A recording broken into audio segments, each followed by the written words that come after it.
Obieja South, member of the committee. Good morning, Madam Chairman. My name is Nano Seji, Member of Parliament for the good people of New Japan North, and a member of the committee. Good morning, Madam Chair. Geoffrey Kinney is my name. I represent the good people of Nkwanta South and a member of the committee. Thank you. Good morning, Chair. My name is Ernest Yawani, Member of Parliament, Kumehu, and a member of this committee.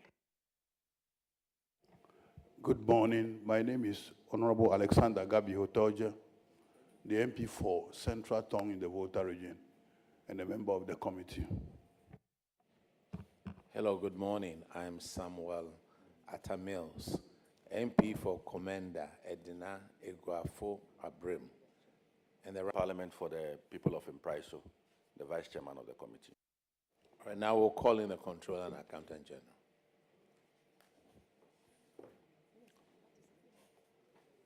And Clerk, please swear them in.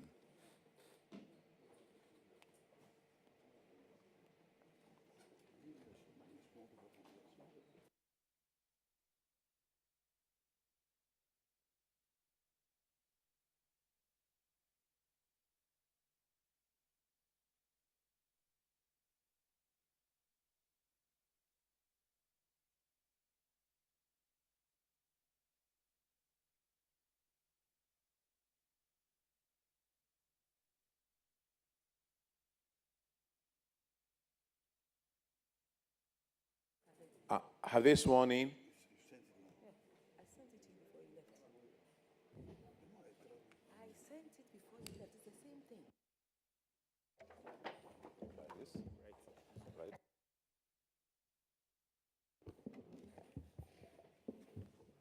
Kindly repeat after me. I, For this committee, touching the matter in issue, touching the matter in issue, shall be the truth, shall be the truth, the whole truth, the whole truth, and nothing but the truth. and nothing but the truth. So help me God. So help me God.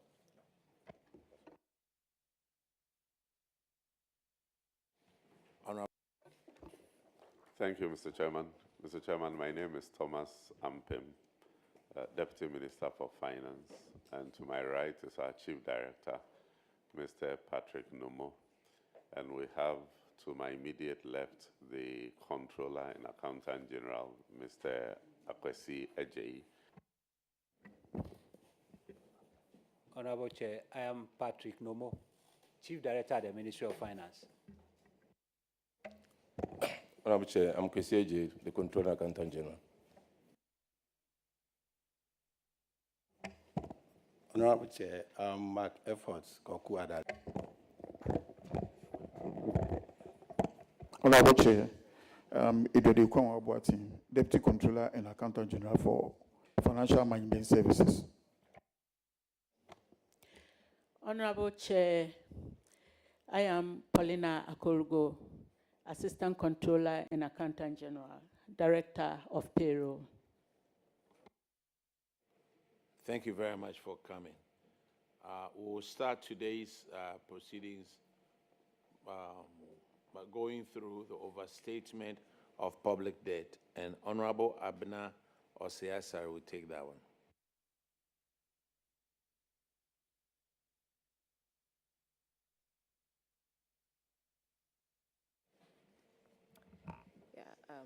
Thank you.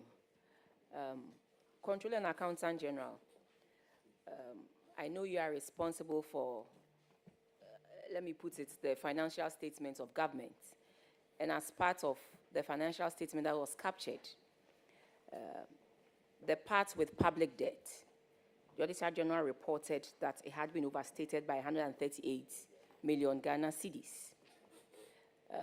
When this came to light, we as leadership of the committee called the Auditor General and we called Controller and Accountant General. And then you gave us some explanation as to why this occurred. And in actual fact, the difference had to do with the unguaranteed loans of the state-owned enterprises. So we are giving you the opportunity to explain to Ghanaians and also affirm or otherwise whether this had any fiscal impacts in a way that is detrimental to the finances of government, and then we can proceed from there. Thank you, Madam Chair. Madam Chair, what I would say is that we prepare whole of government accounts covering the local government, that's the MMDAs. We look at that for central government and guaranteed SOEs, and then the unguaranteed SOEs, and the summation of the two gives us a total, and that of the central government and the guaranteed SOEs came to 711 billion, 0.4 billion. And this is what we reported in the financial statement. But after the report was submitted to Parliament, we met with the auditors, and then we reconciled, we did some reconciliation, but we still came back with the same figure. So far as we are concerned, we reconciled. The figures haven't changed. The figure as we see in the financial statement is the same as we have after the reconciliation, and they haven't impacted on the accounts of the state. There wasn't an overstatement, but just some few reconciliations that we have to do with the auditors. Thank you.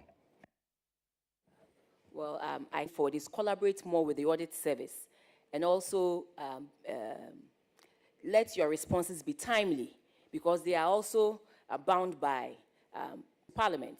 You know, there's a timeline. By end of June, they also have to report, get the reports ready and submit to Parliament, so that clarity to this issue of the overstatement of public debts. The difference had to do with the unguaranteed state-owned enterprises, which we have the breakdown, and that did not materially affect the accounts of government. So I'd like to bring this to an end, and then ranking. Thank you. Thank you very much. So the numbers haven't changed. They are the same. Yes, Madam Chair, the numbers haven't changed. They are the same as reported in the financial statement. And what is the debt now? For the whole of government accounts, it's 861.4 billion. 0.4 billion. And this includes the central government with the guaranteed SOEs and then SOE, unguaranteed SOEs. Thank you very much. Thank you. The unguaranteed SOEs are debts that sit in the books of state-owned enterprises. And until it crystallizes and they are not able to pay, that is when you see Ministry of Finance onto the central government debt. So clearly there's a difference between the central government debt and the unguaranteed accounting of the debts. But what sits in the books of Ministry of Finance is the central government debt, which the minister reported in the budget, in the mid-year review budget, and what the Auditor General also stated as a little over 700 counts. And government also had... Madam, the way you're talking as if you worked at Finance Ministry before. Chairman. All right, Minister. Mr. Chairman, that we need to bring to the attention of every Ghanaian and everybody who has interest in Ghana. It was worrying for an impression to be created that the Controller and Accountant General had overstated Ghana's public debt. And so this conclusion, sending the message clear to everybody that there was no overstatement of the public debt and that the public debt, as stated, remains the same, is the most important conclusion that I think everybody must take out of this meeting. Thank you, Mr. Chairman. Honorable Cletus. Yeah, Chairman, to add to what the Deputy Finance Minister said, the auditors, I think that the controller, you should have reached out to them immediately to reconcile before putting it out there. Because people... Hold on. Yeah. This issue has been resolved. Oh, we've been doing this.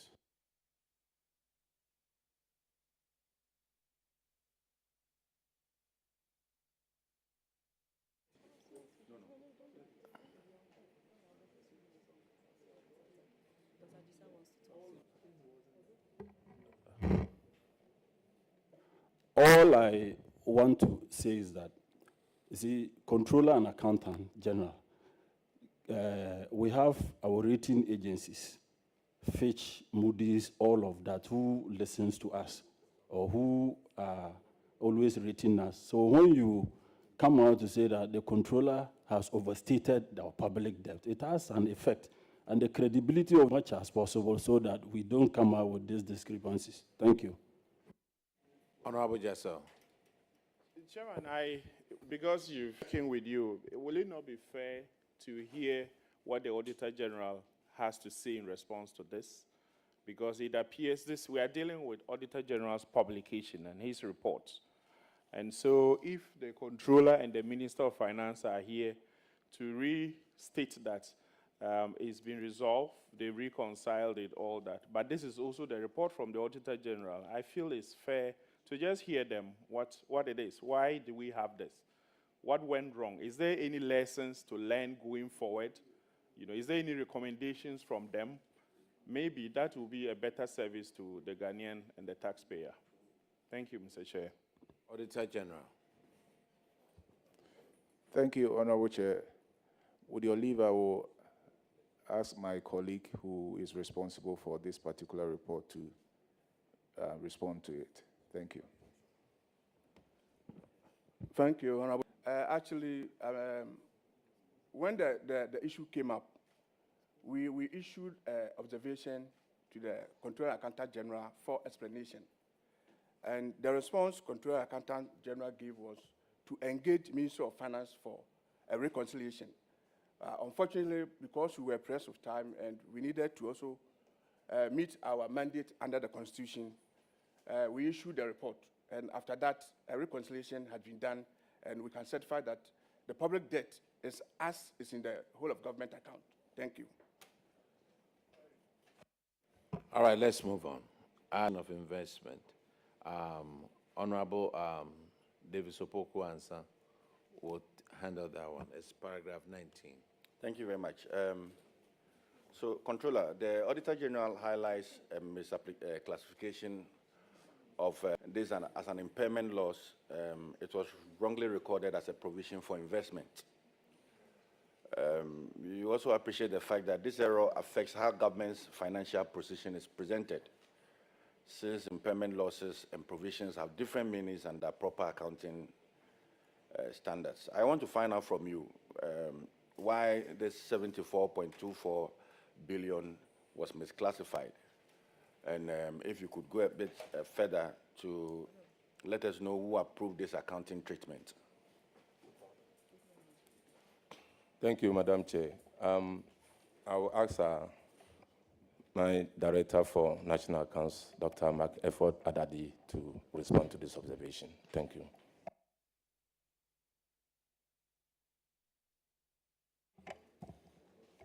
Thank you very much, Honorable Chair. The issue as raised by auditors has to do with an accounting treatment that we prefer in the whole of government account for investments largely sitting in the books of the SOE. When you look at IPSAS, the prescriptions of the standard as quoted by the auditors is just what it is, and we do not dispute this. But there is something we would like to bring to the attention of the Honorable Committee and the whole country, leading to the way we treated this particular item in the whole of government account. Ghana, yes, adopted IPSAS as required under the PFM Act, that the controller has the role to prescribe how to pursue this IPSAS agenda. But the IPSAS board, those who develop in the implementation of the IPSAS, a country may encounter a situation where requirements of some specific standards may conflict with national laws. So on the basis of this, the practitioners, as in the implementers of IPSAS, have come out with two principles to guide implementers when you find a situation where IPSAS prescription contradicts with your national law, and that's the case we are looking at now. So I would take a little time for national laws. And the second is adaptation, not a blind adoption. Now, under the principle of primacy of national law, it's been specified that when a specific requirement of a specific standard conflicts with a national law, the national law prevails to accommodate the prescription of the standard, because the standard is an international standard. So to get to this point, the principle of adaptation, not blind adoption, will have to be employed to prefer accounting treatment that does not contradict the laws and also does not materially conflict with the IFSA's requirements. So applying this to the instant case, Honorable Chair, we have established the fact that there are investments in the books of state-owned enterprises when we are doing the consolidation. And it is true that they themselves did some review and recorded impairments on this investment. But when you look at the law, and as we responded to the Auditor General in our response to the observation, I humbly refer all of us to Section 53 of the PFM Act.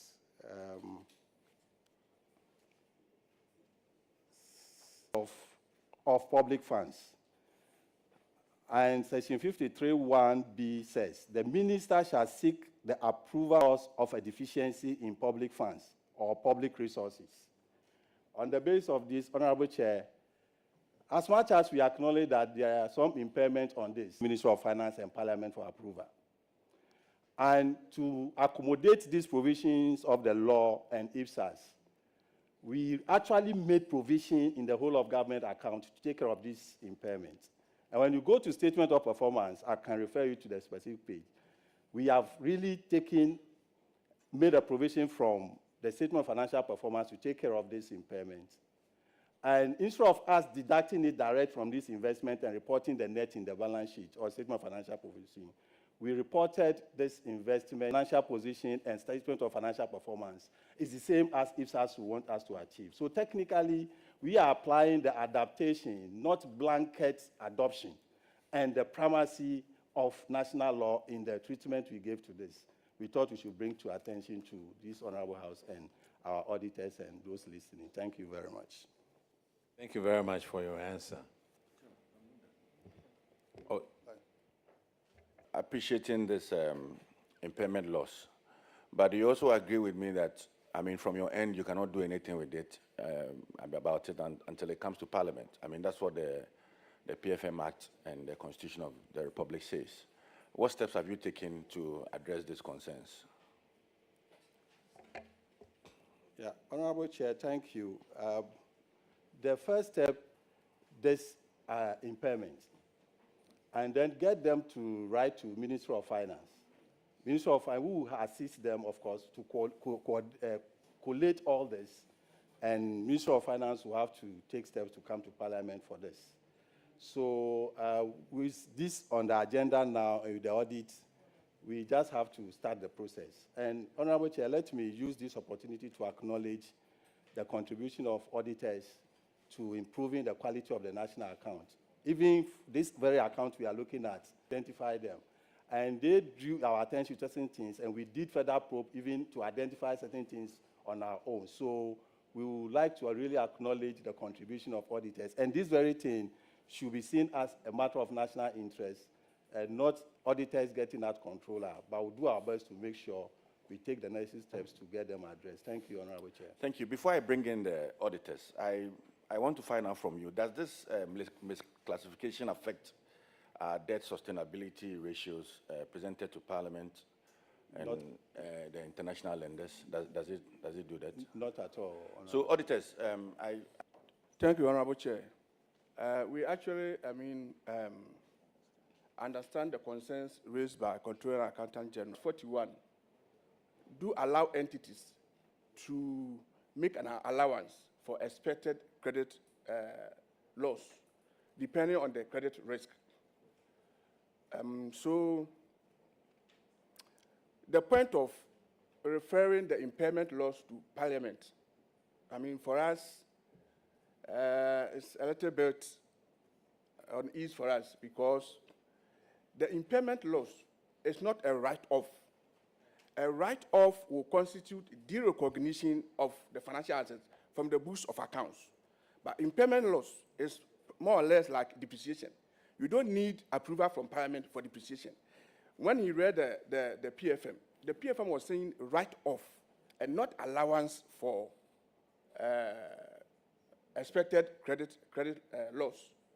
And for that matter, we would indulge the Controller Accountant General going forward to, like next year, pass prior year adjustment to rectify the misclassification. Thank you. Okay. Now let me go to the next one. The next one is non-recognition of income tax and VAT receivables. What says you, Controller and Accountant General? Yeah. Thank you, Madam Chair. The issue when it came up, we had an engagement with GRA. We spoke to the top official of GRA, and then personally myself, I had a meeting assessed on cash basis in Ghana. And until that is done, it will be difficult because even if at the end of 31st, if they give us any receivables as, any figure as receivable, that could be provisional. And then this will also be subject to disputes and legal issues. So at the end of the day, those provisionals, a lot of the amounts there might not be collectible. And we'll end up having huge buildup of receivables in our accounts. And if we also have a lot of implications, what it means is that we'll be overstating government revenue. We'll be overstating government assets. And we'll also be creating mismatch between fiscal performance and availability of cash.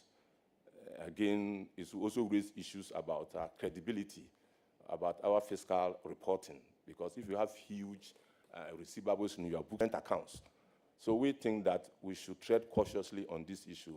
My brothers auditors, we want to ask them that we should tread cautiously until the tax laws are amended, where we can have assessment could be done on accrual basis. But if you have them build up all the time as receivables and they are not converted to cash, they will be creating problems. So that is that's our position now. And I had a meeting with the Commissioner General, and he also confirmed that this is the position until the tax law changes. We will not be able to report on receivables. Thank you. Auditor General, what do you say about this? Because you are asking the Controller and Accountant General to collaborate with the Commissioner General. This issue about cash accounting and accruals when it comes to income tax. Thank you, Honorable Chair. Like you've rightly said, once Ghana has adopted the accrual IPSAS, we are under the accrual concept. I mean, we've come of age when we were doing cash accounting. And for that matter, if the standard even test, when the taxable event occurs, a revenue has to be, recognized. So we share the concern about Controller Accountant General tax system. Thank you. All right, go ahead, madam.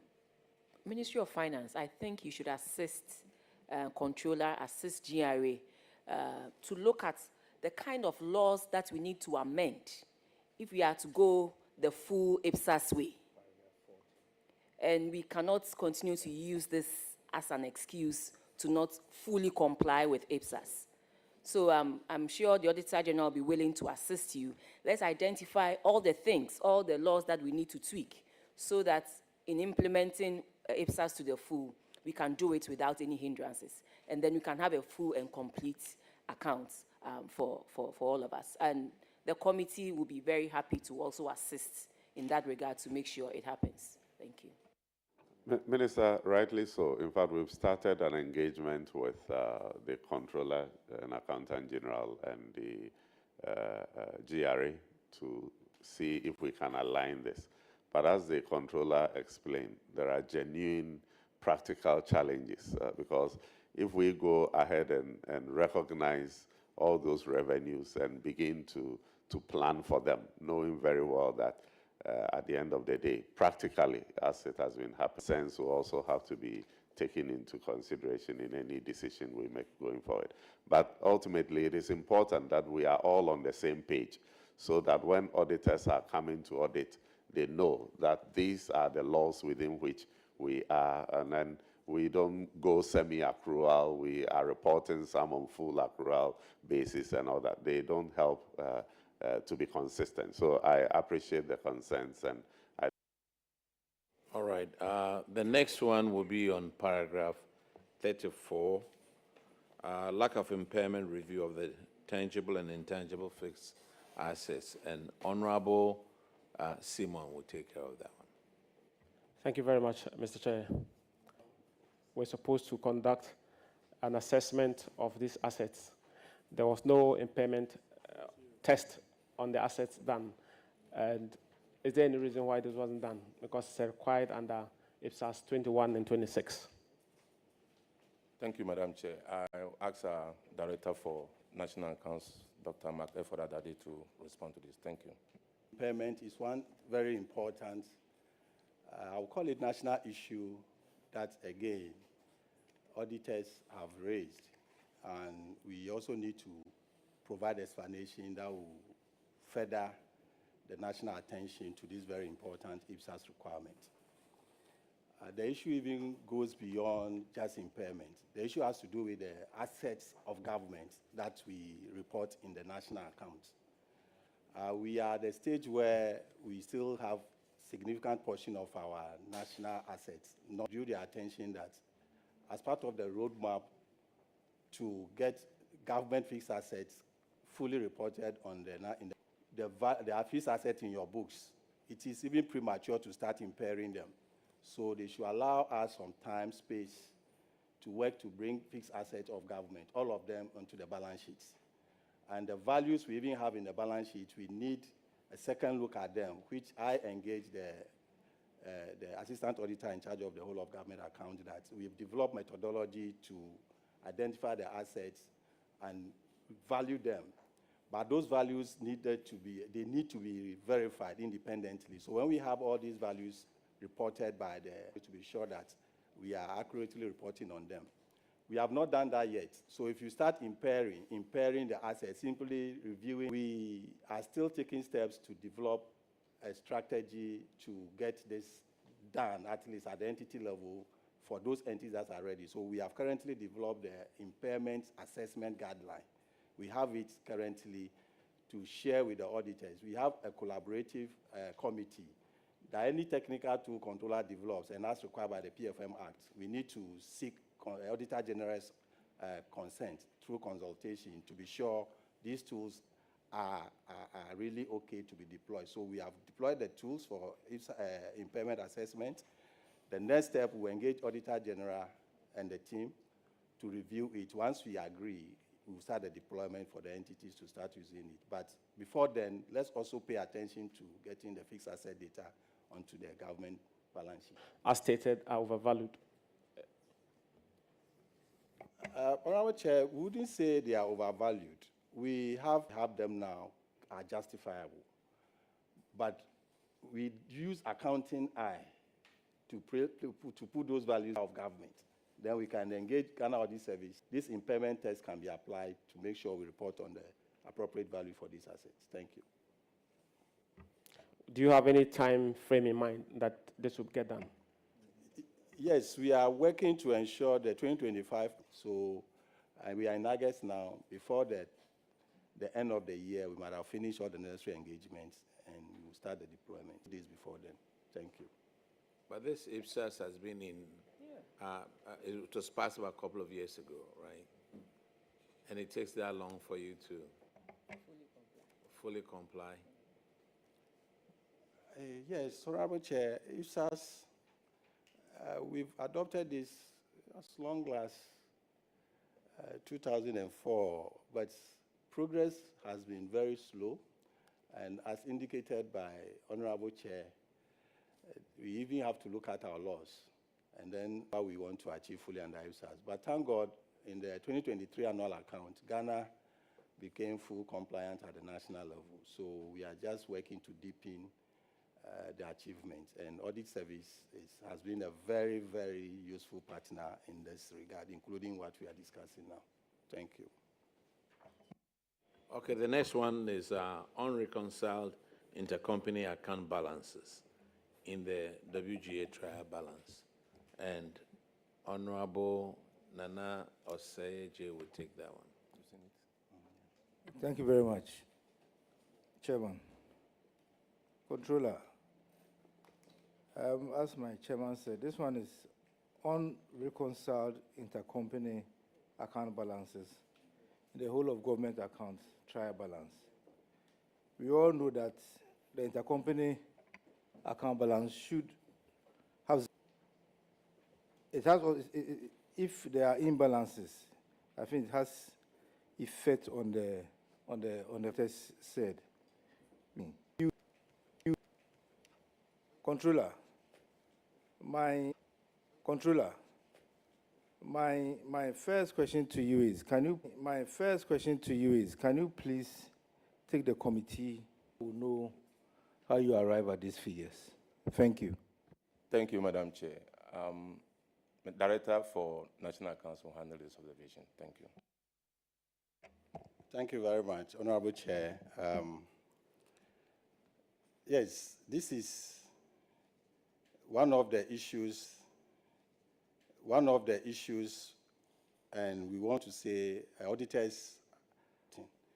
So we are not disputing this. Audit observation, but we'll rather use the opportunity to throw light on what the situation is. It has to do with the gift miss. The gift miss was adopted to help both processing of financial transactions. Was adopted to help both processing of financial transactions and financial reporting from the onset, government level. And for those who have technical eye, or mind, we have the chart of accounts that define the classification of transactions on the system. And there's a segment called balancing segment, where we are able to balance the accounts on the system to produce financial statement. Now, when the system was set up, GIFMIS was to produce one balance sheet for the country, just one balance sheet for the country, till we got to a point where we realized, no, each entity is expending, and but unfortunately, at the time, we were running on budgetary central government. We came to central government. MMDA's, SOE's data were not coming to the system. So when the CADD started a journey to expand the scope of the national account, and the need to expand the scope of the national account, and the need to get each reporting entity to balance its own account, the system set up as we had it could not accommodate this. So as we speak, the GIFMIS is able to give us up to trial balance stage.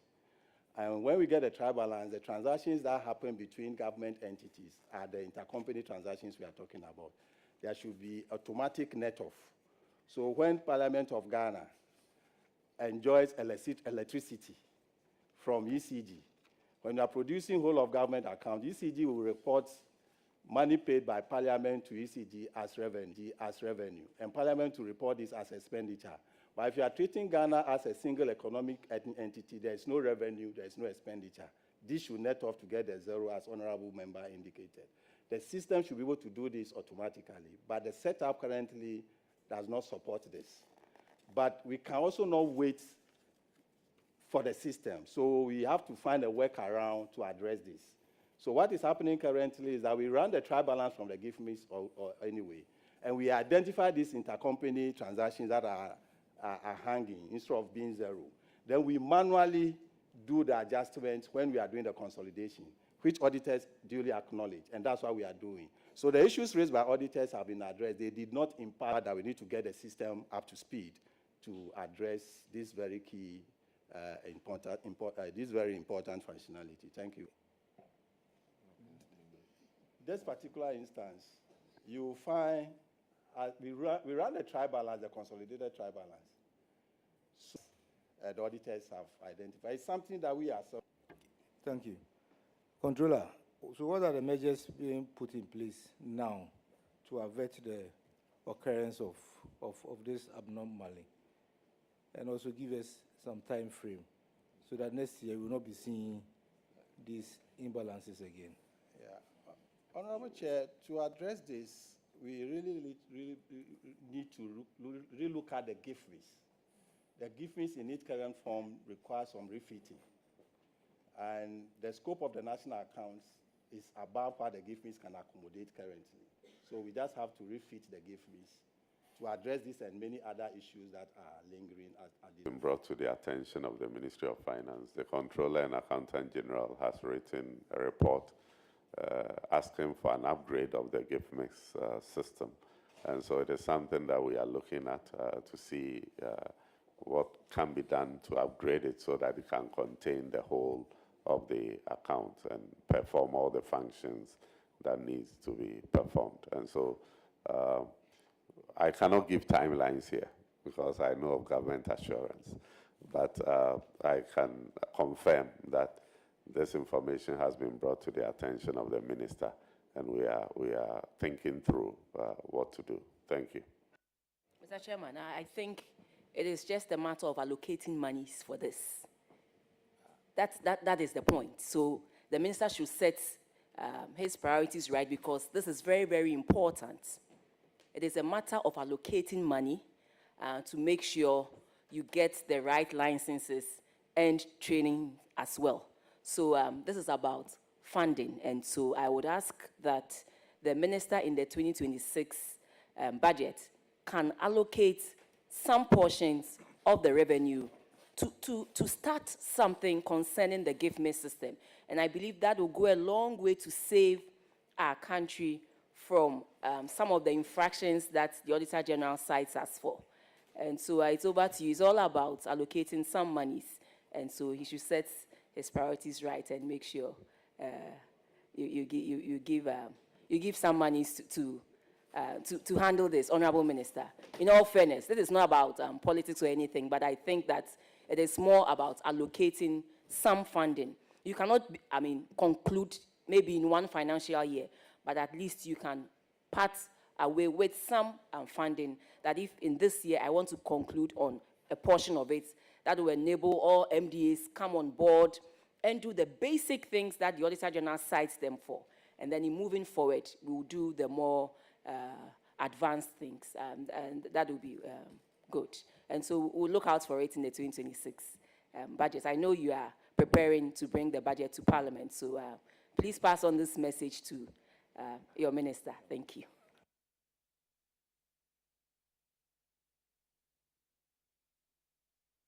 Mr. Chairman, I want to thank the former Minister of State at the Ministry of Finance. Controller brought this to her attention at the time, and it is being brought to our attention. But I can assure her that we are committed. Like I said, this is not about politics, because as No, we no, sit no, here, I'm we not don't do talking politics. I'm What we assuring are saying you is that and you are the now whole in people of government, Ghana. and so if it is possible for you to allocate some money, and we could not finish everything, but you are in the helm of government now, so continue with where we left off. Yes, and I think it's a fair admonition to give. I am So you don't have to thanking you remind for the people that we were in government and we did some, we renewed certain licenses, so take it up from there. in earnest to make sure that we upgrade the gift mix system so that it can operate well for all of us. Thank you, Chairman. But this is 2024 report, right? Yes. Oh, okay. She was there. Okay. Chairman. This goes right.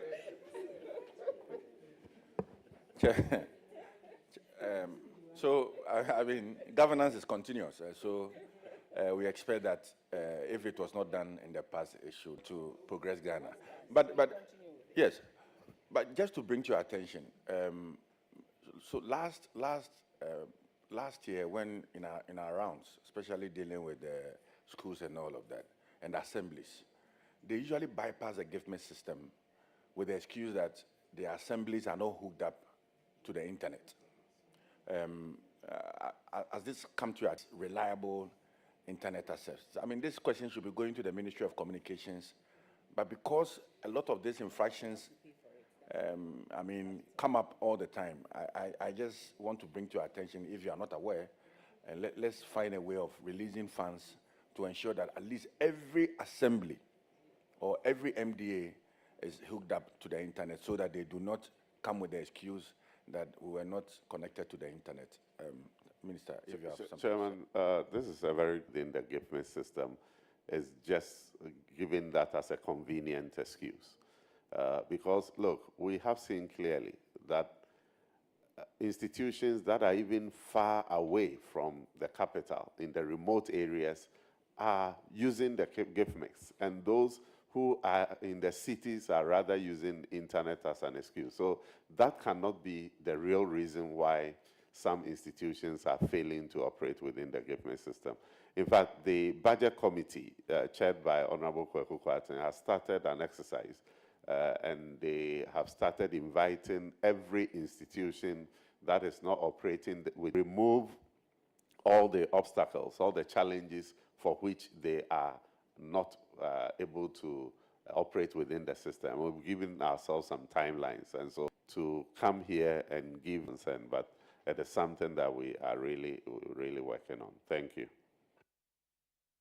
Okay, this falls right into the next infraction, partial compliance with gift mix usage. And Honorable Shirley, Chair will take that one. Thank you, Chair.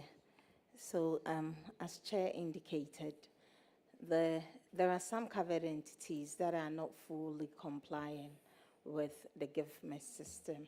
And we know what this does is to increase the risk of material misstatements and also undermining for management system. Why are some covered entities not complying fully? Can you educate the committee on this? Okay, thank you, Madam Chair. Actually, covered entities subsiding on GOG funding are on GIFMIS.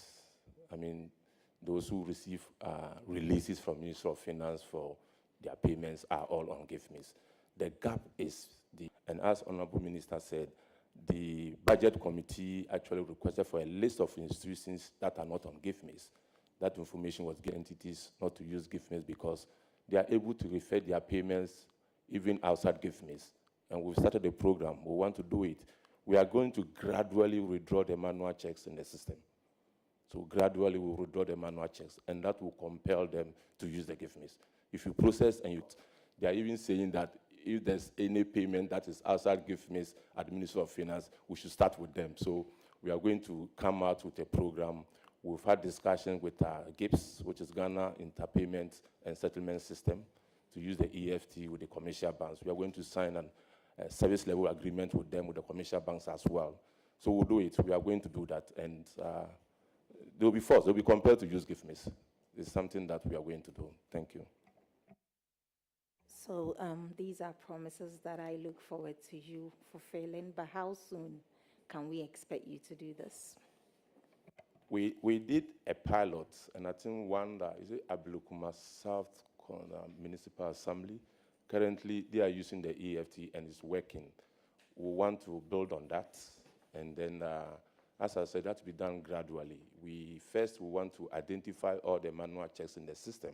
We set up a committee with Control and Accountant General, Bank of Ghana. We'll identify them, and then we'll take it from there. We also don't want to create inconveniences are also working very well. So it will take time, but we are looking at the end of the year. We will have withdrawn a lot of the manual checks. Thank you. Thank you.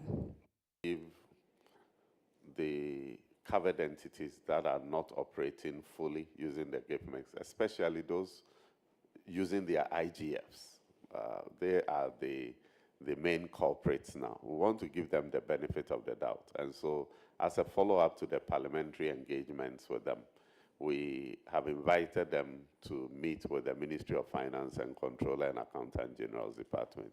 We want to give them, to agree with them on some timelines, because as the controller says, system, and because we are government, we also don't want government services to suffer, the citizenry to suffer in assessing some of, and after which time manual checks cannot be issued unless you operate within the system. And so I'm sure we can share those timelines with you after we have extensively engaged them next week over the timelines that will agree with them. Thank you. All right, the next infraction is on paragraph 53, inadequate disclosure of significant investment and disinvestment. And our Honorable Enim will take care of that one. Thank you, Chair. So, Chair, this has to do with inadequate disclosure of significant investments and disinvestments. So the auditors noted that controller recognized disinvestments in 559 Ghana cedis and new investments totaling 19,247,229,144 as presented in Schedule 4. I would want the controller to run the committee through the processes involved in recognizing investments and disinvestment, and also the role of independent Director for National Accounts will handle this one. Thank you very much, Honorable Chair. First, the process of handling or accounting for investment and this, some were expecting to get something out of it, is the investment. So if within the reporting period, they've done something, how do we call it, end the investment by taking back their money, it's a disinvestment. So I refer you to page 450 by the IPSAS.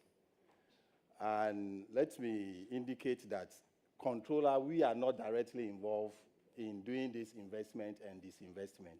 What we do is to aggregate what the entities have done.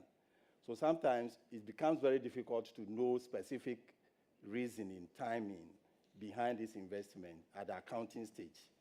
But what we want to do is to really get these entities to know this IPSAS requirement as raised by auditors, that in their books, they should provide adequate disclosure to clarify what is accounting for additional investment in their books and what is accounting for disinvestment in their books. So when we are doing consolidation, to the extent possible, we can give a summary, a highlight as a matter of disclosure on this. This is what we've not done, and auditors are raising it, and we thought it's appropriate. But one challenge and one other thing we'd like to draw audit and the committee's attention is that the national account, the whole of government account, is a consolidated account. And it's not every information that we can put in. And if you go to page, Schedule 4, page 455, we are talking about over 300 entities. So is it the case that each of the entities we have consolidated, we have to explain the purpose, the nature, the transaction, asset involved, date, amount, and method of acquisition, financial impact, gains, losses, valuation, any ongoing commitment, risk and benefit, alignment with government policy and strategic objectives. We are just wondering how we'll be able to capture all these things in the national account. Already, these documents... I think that I would want a number of covered entities. There is no excuse. So please, if it would take three booklets to get these disclosures done, I think you should follow that. No problem. Yes. And we are here to peruse whatever documentation you provide. So for us, that is no excuse. The auditors recommended that you should enhance instructions to reporting entities. What have you done about this so far? Yeah, thank you. Yes, we have really developed a comprehensive manuals, templates, and tools to guide all covered entities, and that has been acknowledged by the auditors. I humbly refer you to page 12 of the Auditor General's report. And yes, page 12 of the Auditor General's report. Compliance with international public accounting standards. And I humbly read paragraph 62. The Controller and Accountant General adopted the international public sector accounting standards accruals in the preparation of the 2024 whole of government account. The Controller and Accountant General developed the underlisted tools to enhance compliance with the IPSAS.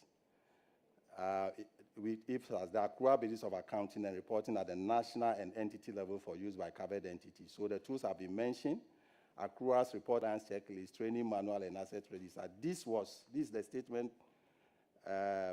This was to achieve transparency, accountability, and fair presentation of the whole of government account.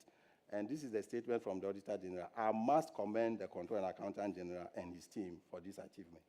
So this has been done. What is needed is the entities to utilize them, and we are helping them. They need a lot of training to be able to utilize it. Thank you very much.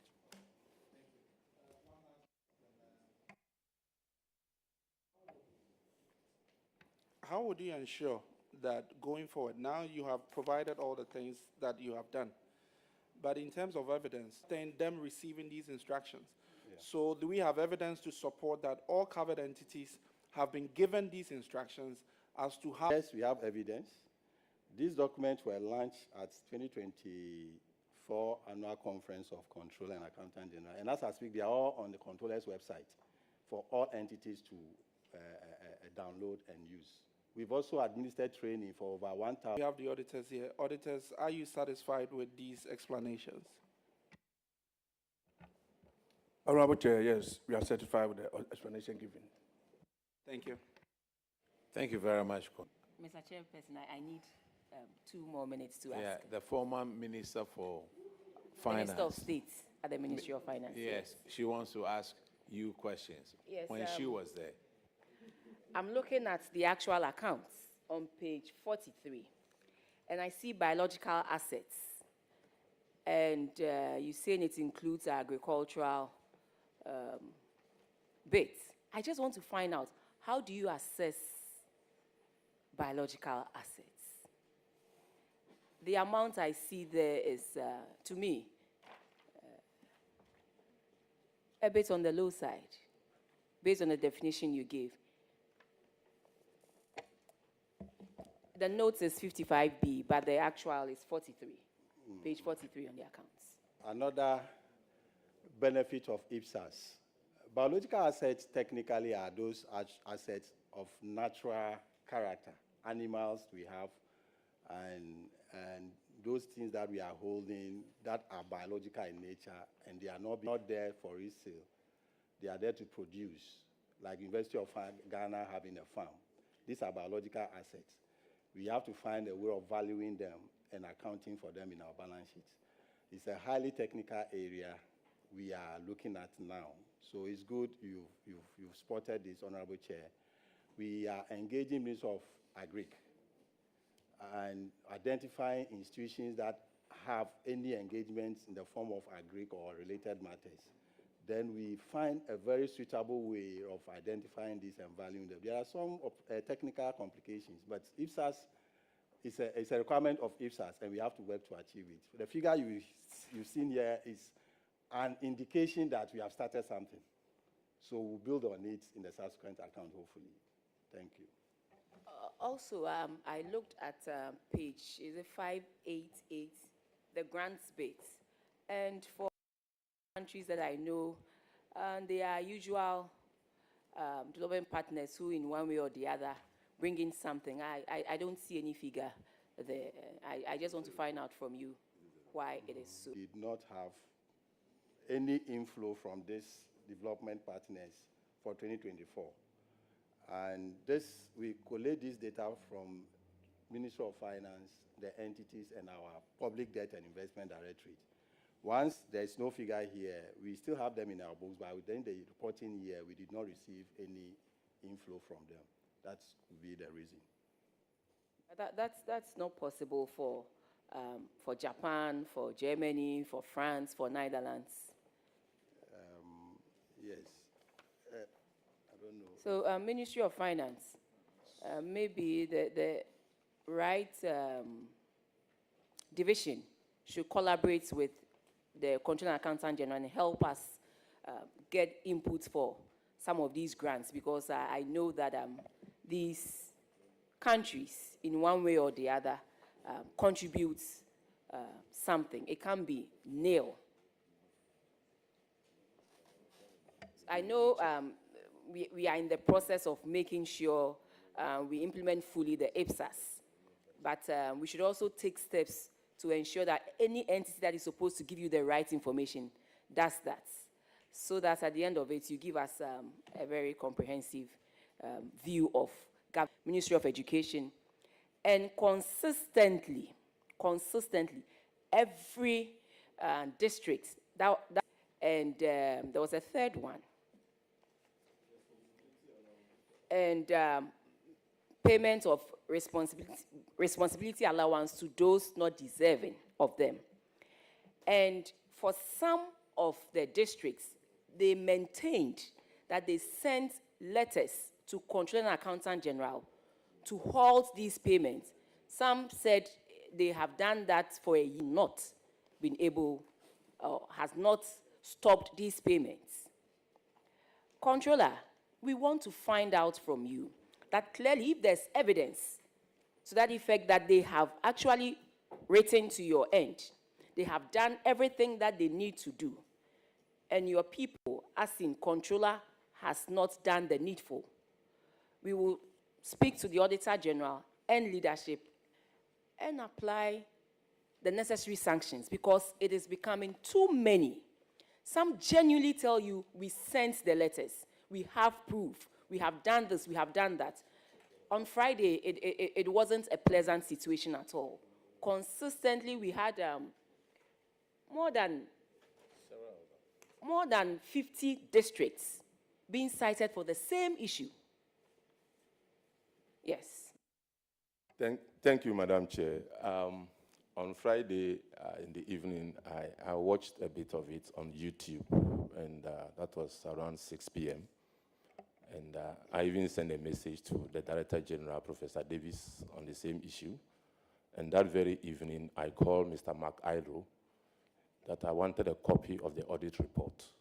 And he has promised that this week I will get it. My issue is we shouldn't just end at recovery, because we realized that we were happy when they said recovered and then we take, recovered and we take. We should go beyond recovery. Who actually did it? If it is controller, the inputs. So the audit report will definitely indicate the recipients and their staff ID, if that should be in the audit report. So I want that report. We are working in collaboration with other security agencies, OSP, because if somebody did it, definitely we are using an Oracle system. There's an audit trail. We can go into the system and then identify who actually on that particular day process their allowances. It's something very easy that we can do. So what I'm saying is that once we get that, we should just extra patience, and then definitely with the investigation, those culpable will actually be brought to book. Because it's not a comfortable thing for me as well, because payroll issues has become something that almost every day I hear those issues. But on the issue of they written to us, Madam Chair, the processes that the letters go through, they don't come direct to controller. They write, if from the district, it goes to the region, it comes to headquarters before it comes to controller. So maybe we also have to investigate to find out that did the letters actually get to controller. There are situations where the district will write, it comes to the head office or even the region for about 6 months. So we also need to, that is what we want to meet GES and then Ghana Health Service to look at our operations and their operations as well. And I remember I said this, we have a client service charter. We can revisit it before it comes to the head office. We should look at that. And then people keep on saying, we send the letter to controller, and for 1 year we haven't received the letter. And then you go to the district or region and you realize that the letter is still there.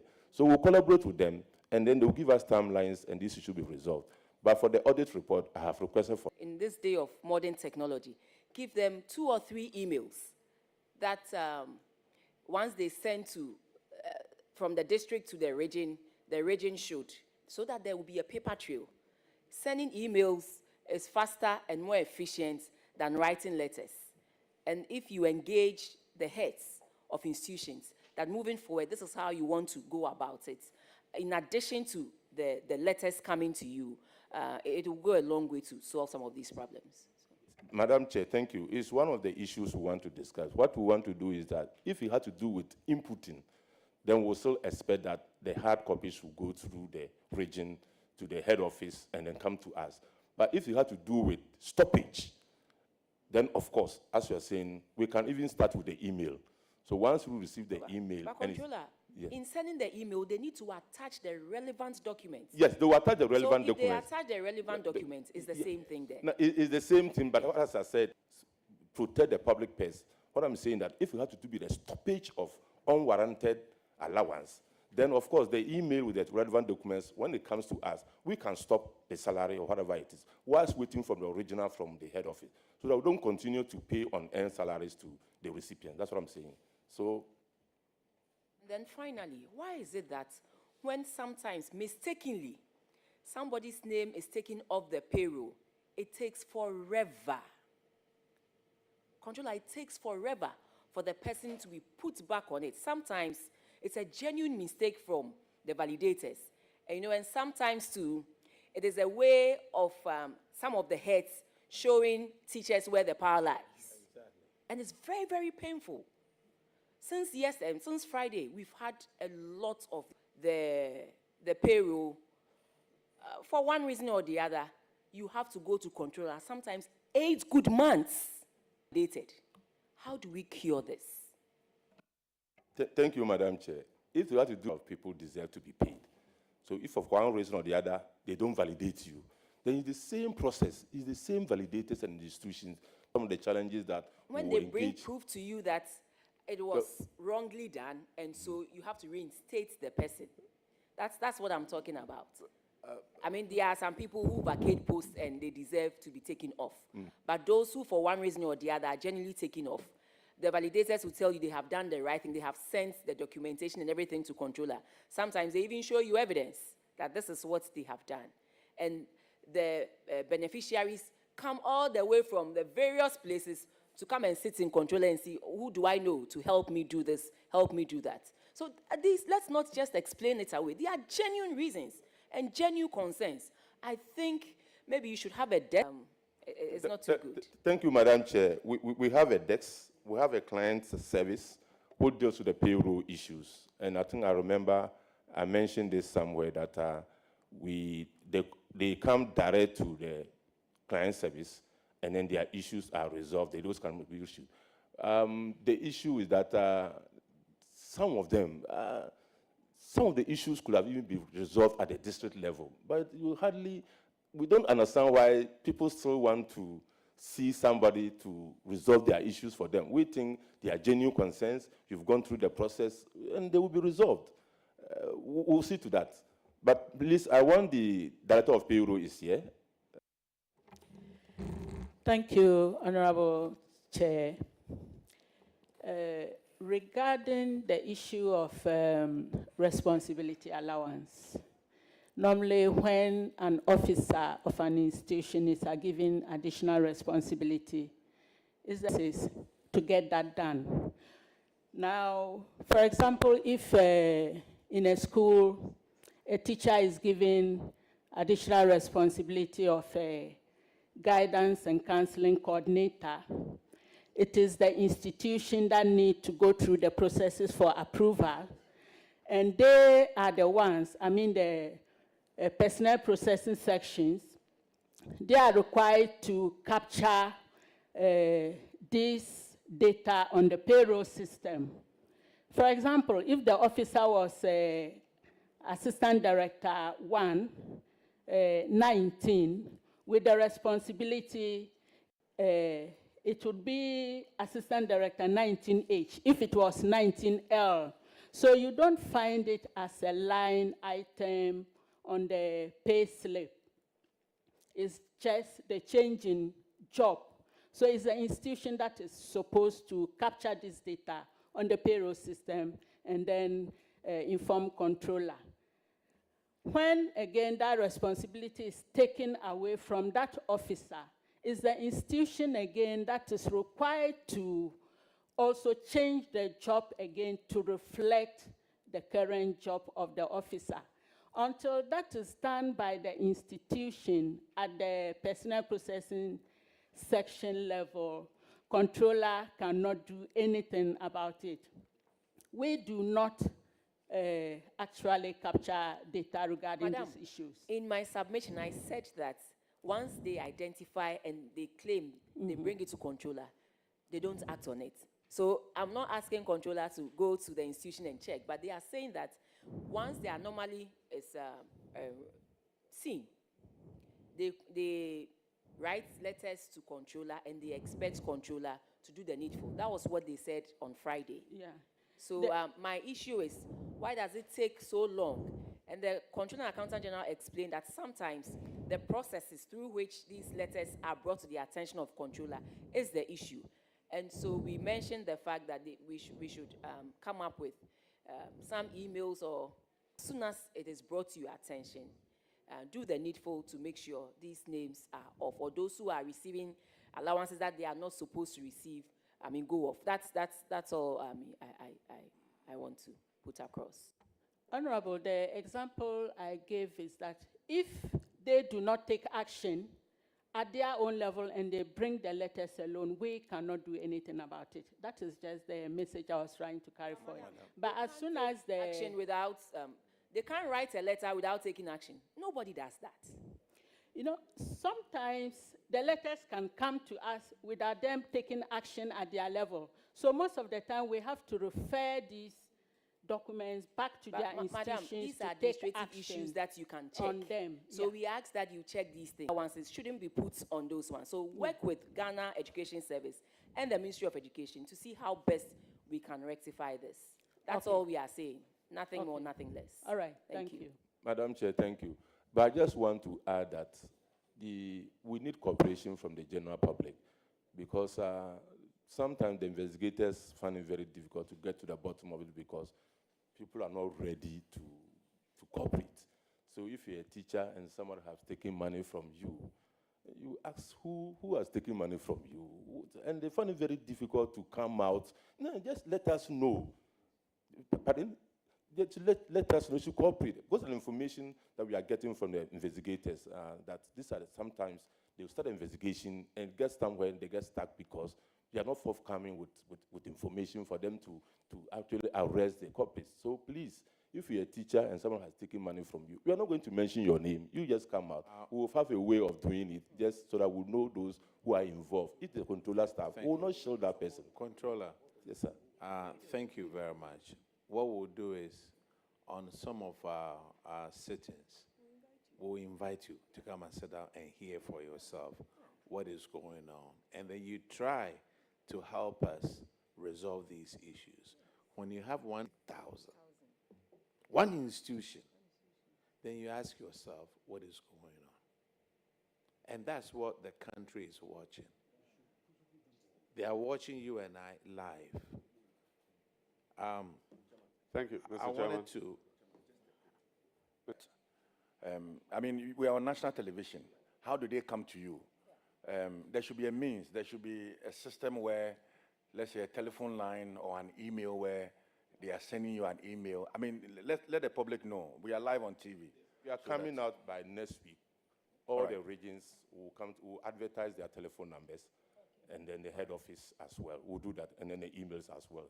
We've started the process. So all the 16 regions will advertise in their dailies for if you have issues. You don't even have to travel to Accra. Just call the number. If you're in the Eastern region, you go to the regional director's office there, and they will have it. If they cannot, then they'll escalate you to the head office. So we'll advertise the telephone numbers for all the 16 regions. Thank you. Mr. Chairman, I want to thank you and to say that the genuine concerns of people who wait several months before being put back on the payroll is something that will be looked at. I want to add also that we've come across some allegations of payroll-related on the system. It is even possible for us to see who activated somebody, who deactivated the person, and all that. There was one that went viral recently. Name was taken off the payroll. Somebody assisted him to get it on, and the person was demanding a lot of money from him. Because he did not pay, they went ahead and removed his name from the payroll. We have taken serious view of this, and it is being investigated.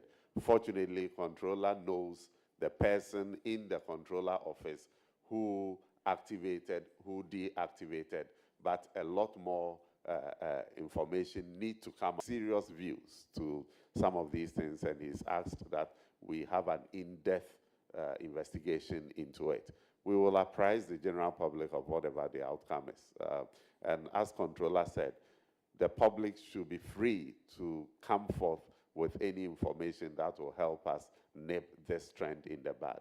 But also, very, very important thing for us to realize is that before anybody is paid from any of, from GES, from Ghana Health Service, anywhere, that is on the payroll, somebody has to validate that there is this person. I'm validating that the person has worked and must be paid. We are going to the extent of identifying validators and bringing them to book if they validate people who have not worked for a particular month. Integrity of our payroll, because the system where we clean the payroll and only for ghosts to re-enter the payroll, controller is here, they must take this as an admonition for them to go and work efficiently to make sure about time. I know that they will want to be cautious in putting people back on the payroll, but 6 months, 8 months cannot be an acceptable timing. Thank you. Minister, 1 minute. And the last thing has to do with the banks who received these monies. You know, sometimes when their attention are brought to some of these wrongful payments, they refuse to send it back. Last week, Friday, we had one from a rural bank, and the attention had been drawn to the fact that it was a wrongful payment, and yet still they were refusing to do the needful. So one of our colleagues here suggested that you and the Ministry of Finance will ask that you collaborate with them, and that once a notice is brought to their attention concerning this in a formal way, they need to do the needful. Because you can't have public funds sitting, government money sitting in your account, even when you are attending on Friday, and how Ministry of Finance can assist us in this regard. Thank you. Controller, we have questions to ask your Central Region and Western Region office. Do you have somebody here to answer those questions? Or you are going to sit there and answer them? One observation. Two of them. No. Are they two? Been asking me to humbly ask that you take that before they leave so they don't have to come back. Thank you. So, Mr. Chair, just sorry. Well, straightens on record. Madam Chair made an observation of grant schedule on page 588 of the. If you go back a bit to page 586, the grant schedule has actually been categorized into two categories: grant in cash and grant in kind. So the grant in cash actually has some figures from the DPs and other organizations. Okay. And it is the grant in kind component that we are seeing 00 recorded. Okay. So that our development partners do not see us as not recognizing their grants. So the grant in cash is actually from page 586. And so you see African Development Bank has about 120 million, and the others are listed. It is when you come to the grant in kind that we don't have figures. Okay, I thank you very much. Ministries, departments, and other agencies. And it's untransferred.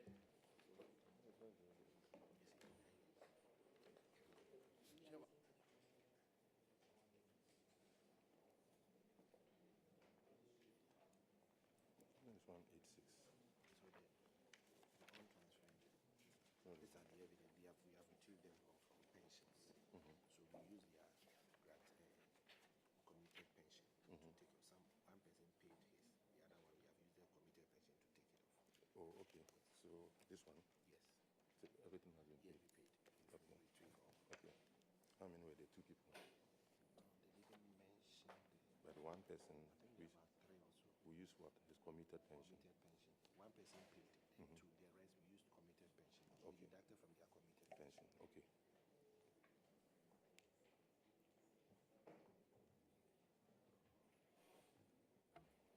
Thank you very much, Mr. Chairman. transferred unearned salaries by the banks, totaling 308,827 Ghana cedis. And the auditors noted that several letters were written by Controller and Accountant General between April 2023 to December 2023, instructing banks to transfer total unearned amount individual accounts to government chests. These individuals were Emmanuel Otabil, David Kwabna Daakun, Frederick Howie, and Vincent K. Otu. The auditors recommended that the regional head of Controller and Accountant General should employ the use of court orders to recover the said amount. The steps taken so far, and whether the said amount that belongs to all of us has been returned to chest. Thank you. Thank you, Madam Chair. They've all been recovered, and we have the evidence here to show. Auditors, please, can you confirm? Honorable Chair, we are yet to be updated. Controller, please, can you tender in the evidence? Yes. Okay.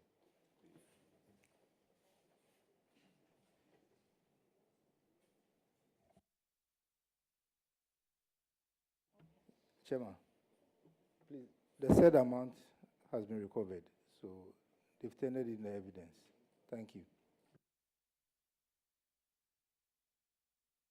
Chairman, I don't know if the auditors will confirm, but the recommendation, they are yet to. Have you confirmed? Their recommendation is that it should be recovered with interest. So I'm even interested to know whether it was recovered with interest or just the amount. The auditors said that they are yet to get a confirmation from Controller. So probably maybe, Controller, you heard what your boss just said? Yes. So please ensure that before it gets to the auditors, there has to be interest attached to whatever you are giving to the state. Okay, thank you. It's a fair instruction from your boss, not us. Okay. Thank you. Honorable, yes. 190 to 193. Thank you, Madam Chairperson. And the infraction is purchases of items for non-existent departments. And purchases made to the tune of 19,591 for the supply of office consumables on behalf of the Department of Rural Housing and also Parks and Gardens. However, by one Mr. Rich, the division of RCC, but however, it was realized that these offices, these departments do not have this, and this wasn't enough. And so the auditors recommended that you cannot purchase items for a non-existent, they should refund the amount of 19,591.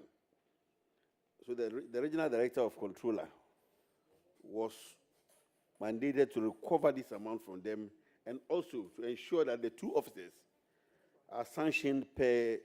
Can you tell us the status of this recommendation of the Auditor General? Okay. Thank you, Madam Chair. First is about the non-existence of the office. I also have a document here proving that a staff was seconded from RC, that if RCC has seconded an officer to the Department of Rural Housing, while the auditors are also saying that there's an none so far being recovered. But another issue that I have with the auditor's recommendation was that my information was that they said the items were not deeper initially, which were not signed by the internal auditor. So then, if that is true, why then say that the head of the department and the accountant should be held responsible and who be asked to refund the money? Because the storekeeper you signed to indicate that the items have been delivered in the right quantity and in the right specification. So if the storekeeper signed and the internal auditor did not sign, then there is a problem. So if they have to refund, my issue is that then the storekeeper as well should also be asked to be part of it. that is an issue that we want to discuss with the auditors in the region and then find out. But so far, the two gentlemen have refined. The entity, if they had seen all those documentation, I don't think they would have this in their reports. So it is not the fault of the auditors that audit conference, they showed all those documents to the auditors. If they had done it, I don't think the Madam, auditors maybe- would have it here. Madam So Chair- Madam let's Chair, work with them to make sure we clear this. No, Madam Chair, my issue there are two issues. The first issue was the fact that they said there was a non-existent to the department. That's why I was saying that we need to find out from them. Because if there's a letter from the RCC seconding Maybe our at that staff time, your staff did not show proof you know, of that- this. Of this. Yes. Then, and my second issue about the fact that So, no, you lost that when the auditors were at your end. You should have explained all these no, things this to them. didn't happen in the Western North. So I got Yes, this information when from I my say officer. you lost, I don't know that you have found documentation.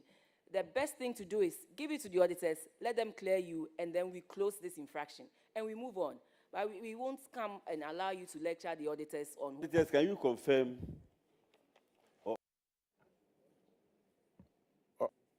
Controller, up till now, the auditors don't have the information you have.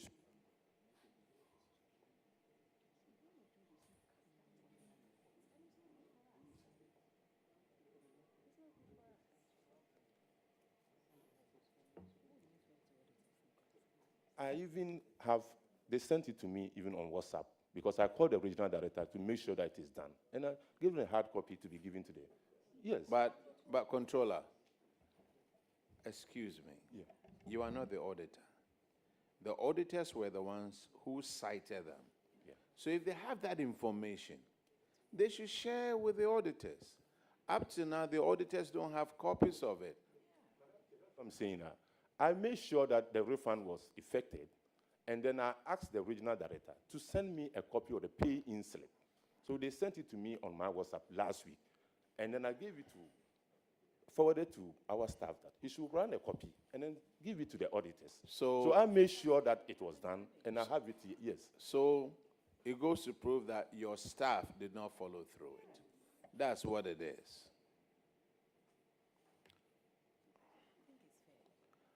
If you have the Have you seen it? information, Yeah. let's make sure that you... Oh, okay. My information copy was sent to the original auditor. Good. All right. But I have it here. We've given a copy. Auditors will follow up Okay. on it. Okay, Controller, you are discharged. Thank you. Now let's call Ministry of Finance. Swear you in if you haven't been sworn in yet.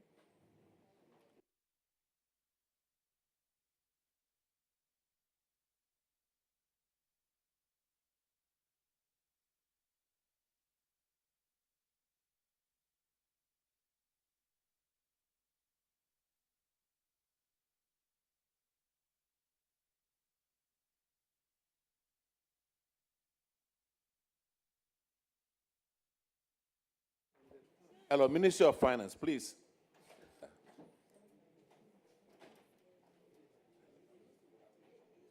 Those to be sworn in, please stand up. Let's.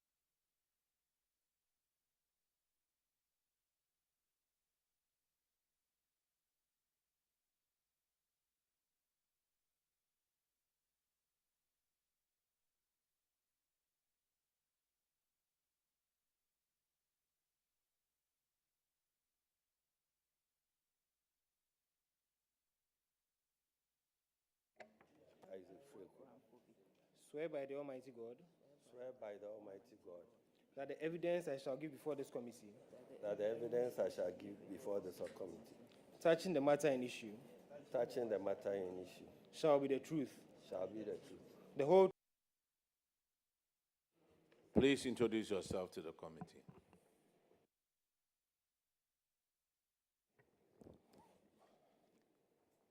Good morning, committee members. My name is Jacob Ahaji, Director Internal Audit, Ministry of Finance. Good morning, Chair. Frequent Isaac is my name, Director of Budget, Ministry of Finance. Good morning, Chair. I'm Efua Brown Pobi, Director Account, Director Finance. Thank you. right, your infraction is on paragraph 161. And Honorable Abna Oseyasa will take care of that one.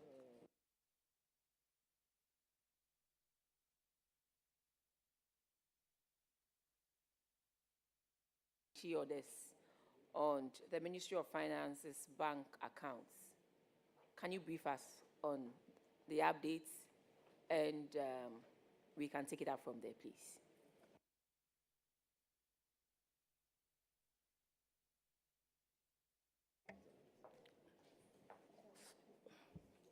Thank you, Madam Chair. The Ministry of Finance, as we know, acts as an MD and a central agency. And because of the role we play in releasing of judgment funds, more often than not, when a judgment is given in the court, our account is garnished. Most of the garnished notices that we receive are not for Ministry of Finance. Some are land compensation. Most of them are land compensation.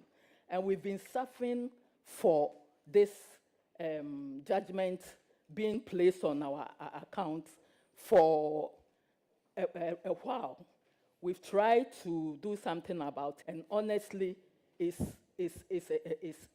very difficult for Ministry of Finance as an MDA, because you'll be there and you've processed things, it goes, CAG, you cannot do any payment, and it's been very hard. And so the auditors, when it happens like that, then immediately you have to use an account that is there to receive funds to pay the suppliers, subsequent funds. And so we've been commingling, like they said, and there is nothing for now we can do. The Auditor General advised that they advised Bank of Ghana to also desist from doing. I think on this particular situation, we should work with the Attorney General to see how best we can address some of these things, because as far as I know, every ministry, department, or agency has its own budget that they should rely on for some of these things.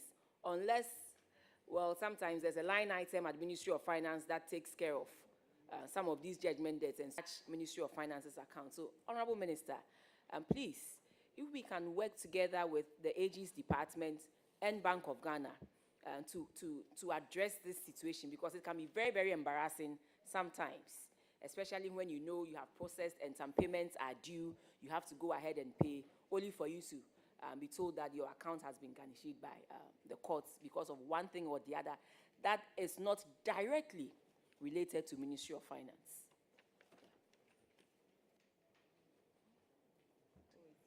Have we resolved that issue, or the money is gone? Mr. Chairman, I would want to speak about what all these cases, Ministry of Finance is not directly involved. Somebody at the road ministry awards a road contract and they are not able to pay. And so the contractor takes judgment that because of the transaction. It is important that we have a legal framework that will protect Ministry of Finance from these rampant court actions that is preventing us from operating our accounts. As she advised, we are engaging the Attorney General's department and also Bank of Ghana, the whole process, and see how these issues can be resolved. But ultimately, as a government, we need to plan our finances in a way we reduce the number of court actions and judgment debts that is being slapped on us frequently. And so this is a worrying trend, and we are engaging all the relevant stakeholders to see how we can resolve this.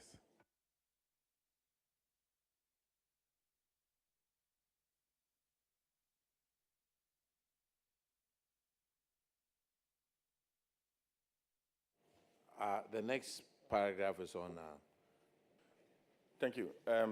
Minister, Section 7 of the PFMA Act, PFMA, places a duty on principal spending officers to ensure that there is regularity and proper use of public funds. The auditors cite your ministry in committing 5.3 million Ghana cedis of taxpayers' money to rent an office accommodation for MIDA. And we know that MIDA is an entity that do not generate revenue, but it depends entirely on government subvention. In fact, the Auditor General describes this rent as expensive and unsustainable, and has recommended that you renegotiate. First, I want to find out what you have done about this infraction. Thank you, Madam Chair. So the decision has been taken by the ministry not to renew the tenancy agreement and to look for an alternative accommodation, which Ministry of Works and Housing, we are in collaboration with Works and Housing to find a suitable accommodation which will not be a drain on the ministry. Thank you. So the auditors knows that as of December 2023, your ministry had paid $180,000 to this said facility managers. And you have some 11 months rent covering from February to December 2024 as outstanding. Have you been able to pay this money to the company? Thank you, Madam Chair. We have not paid that to the company. All right. So what steps are you taking to ensure that, I mean, it doesn't become a judgment debt on the state? Okay. Thank you once again. I think part of the arrangement was property. So the decision has been made to convert that deposit to part of the payment. I mean, we are talking about public funds, debts that hang on our necks that continue to find itself in our books. I mean, you seem, just let us know if you are not properly briefed on this subject. Other than that, let me know, out of this 11 months, if there are securities and that you have 10, you are using that to pay, how much of that have you paid, and how much is owed to the state, so that the auditors can follow up and confirm. I mean, so that it does not appear in the audit report next year. So please be specific. If you need more time, we are able to give you. Right. So, Madam Chair, we will serve you with the details. Yeah. Thank you. Meaning that you are not fully briefed on the subject. I am, but in relation to the question you asked of how much of it that we are yet to pay and all that. Did you read the auditor's report? Yes, please. You saw the 11 months owed the company? Yes.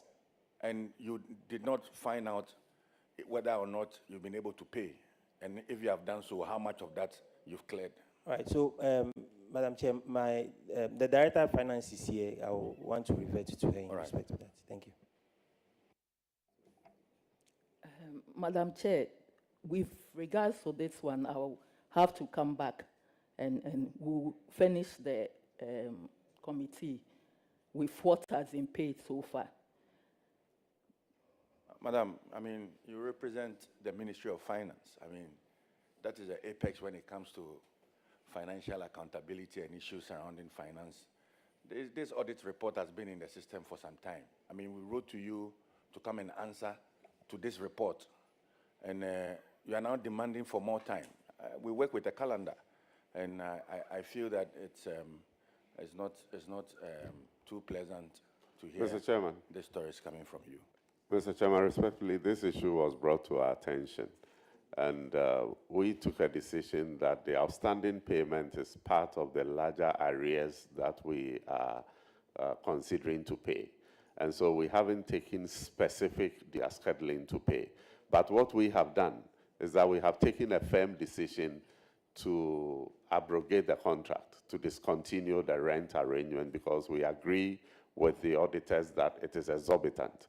And so the rent agreement has been terminated, and we are making alternative arrangements with the Public Works Department to look for you with detailed arrangements as to how we will clear the outstanding debt that is there. Thank you. Thank you, Minister, for this assurance. Only to inform you that last week, YEA was here, and we had a similar belong to government. So probably maybe you need to, from where you sit, give some instructions to MDA so that, I mean, they do not commit the state into renting very expensive apartments and offices for their use. I will look at these things and correct these anomalies in the system. Thank you.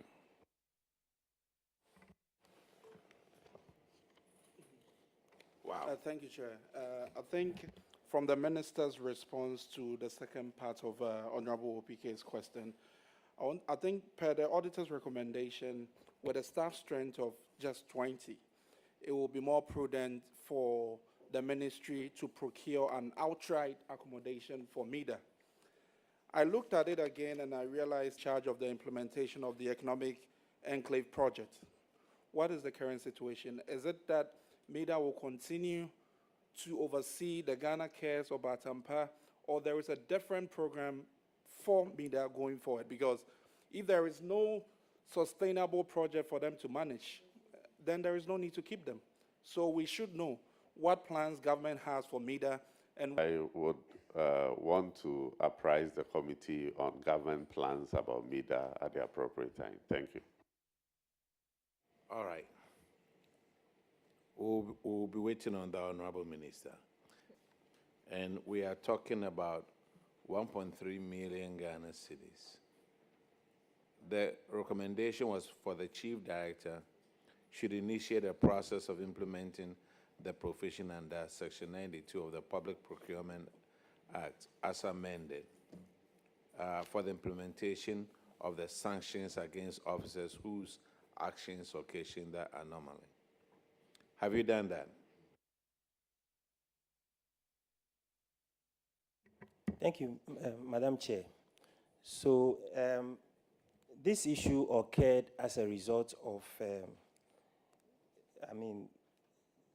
the ministry using an inappropriate procurement method. So overall, the ministry has been... The question. The Chief Director is supposed to initiate the process of implementing the provision. Do you know the Section 92 of the Public Procurement Act? Yes, Madam Chair, I'm aware of it. What is it? It provides for sanctions against public officers for non-adherence to the Public Procurement Act. Have you done it? Okay, if you haven't done it, this is what we will do. We are recommending you to the Attorney General for prosecution on that one. Simple. When it comes to procurement, we are not going to mess with it. You know it and I know it. Let's move on. The next one is on paragraph 182. And that is for Ghana Statistical Service, Central Region, Cape Coast. Ghana Statistical Service, are you here? Madam Chair, Ghana Statistical Service is not here, but they have provided evidence of recovery of the amount. So in the invite given, Statistical Service was not stated. Invited. Every time Ministry of Finance is invited, they come with all their agencies. You know very well. So don't use that as an excuse to say that they were not asked to come. But what did the report say? You had copies of the report. The report is online on Audit Services website. So if they did not come, how did they provide the answers to you? If they were not invited, why then did you accept their answers to bring to public accounts? See, let's not play tricks on public accounts, you understand? If for one reason they haven't been here, or they couldn't come, just explain. But don't tell us that the invite did not include them, when you know very well that Ministry of Finance has Statistical Service under its purview.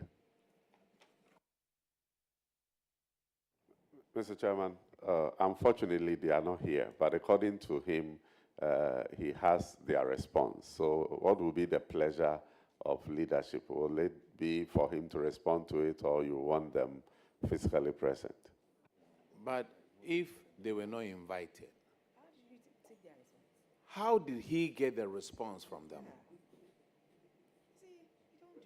Mr. Chairman, respectfully, we want to apologize for the statement that they were not invited. And once they have been cited, it stands that they should be here to respond to their queries. But like I said, the responses are here. We will take your guidance. If you would want them to come, we can get them to come. But if you want us to provide the response, we'll kindly do so. Thank you. The recommendation was for the regional head should ensure that the accountant refund the unaccounted amount of 6,400 and send paid into the Auditor General's recollected. Yes, Madam Chair, I have here a paying slip from GCB, and the beneficiary account is Auditor General's recovery account. When was it paid? With an amount of 6,400, paid on the 12th of August, 2025. Oh, thank you. Today is 25th, and they paid 13 days ago. Yes, Madam Chair. Sir, what's your position again at the ministry? Director Internal Audit. Oh, Director Internal Auditor General with this information. Submit this to their auditors. Not You have that, decided not to take up their responsibility. Not that so I make have sure you follow decided to through. take up the responsibility. So I've just gone through the program outline here, as I indicated earlier. I did not see Ghana Statistical Service here. So they indicated to us that they were not invited. And that, when you look at the program outline, Ghana Statistical Service is not in there.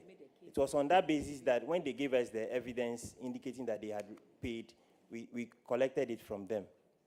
So,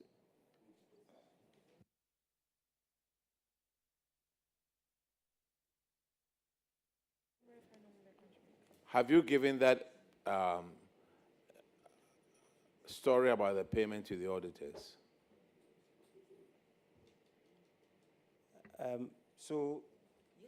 as I said... Sir, the question requires yes. No, or I have not. You have not? Yes. Since Cape Coast, Central Region, that was Cape Coast, right? So, Madam Chair, as I'm saying, it is the responsibility of the Ghana Statistical Service to hand the evidence over to their... Do you know, sir, if you allow us to ask the questions and for you to give us the answers? That's the... Chairman, respectfully, I think the confusion infractions that are, and I'm sure they followed those programs. Yeah. And so he will not be in the position to answer detailed questions on this. And so respectfully, if you would want us to get statistical service, because all the info have the paying slip that is showing the payment into the accounts. He may not be able to answer any detailed questions, posed. I think we will be happy to bring them. Thank you. Call them. If they were able to send you that, let them come. We have helicopters available to bring them. The next paragraph is paragraph 194. And Honorable Ernest Enim will take care of that one, please. Is GRA here?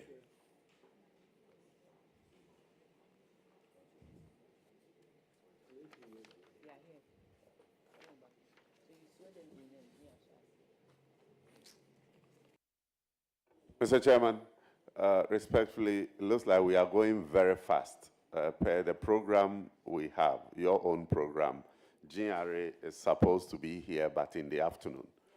Okay, so they are arriving now. They are Swear in GRA and let them take the seat.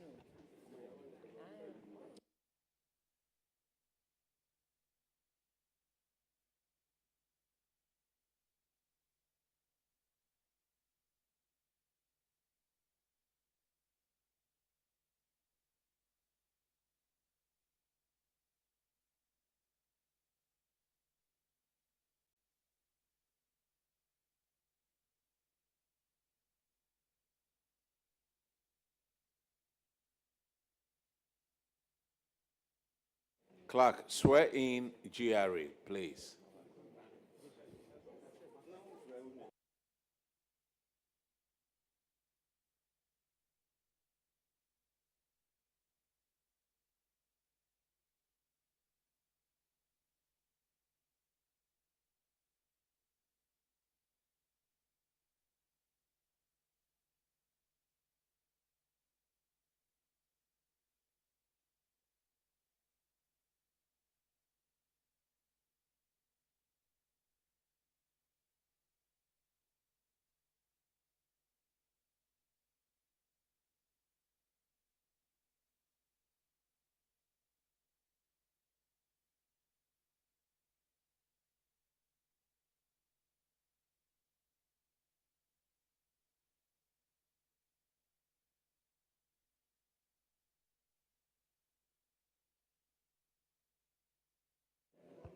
We are still live.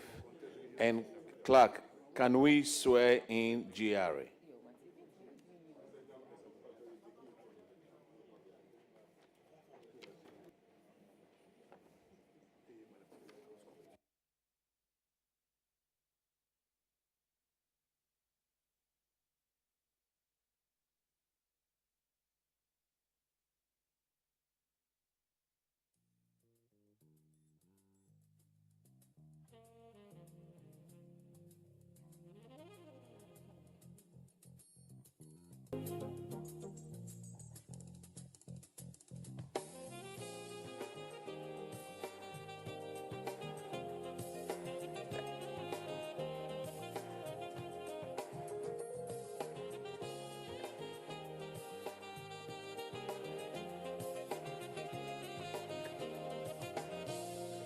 I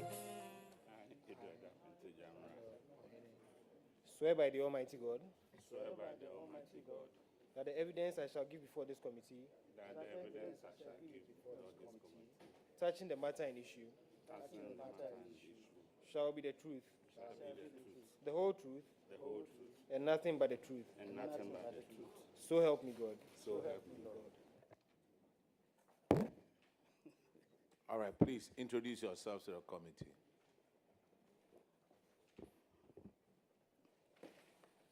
Honorable Dr. Alex Admakumensa, Commissioner for Support Service, GRA. And former MP for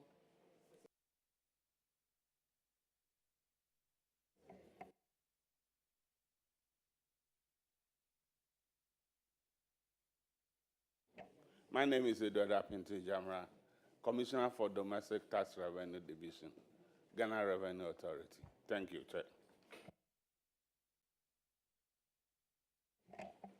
My name is Emmanuel Ohene, Deputy Commissioner, Customs Operations, Ghana Revenue Authority.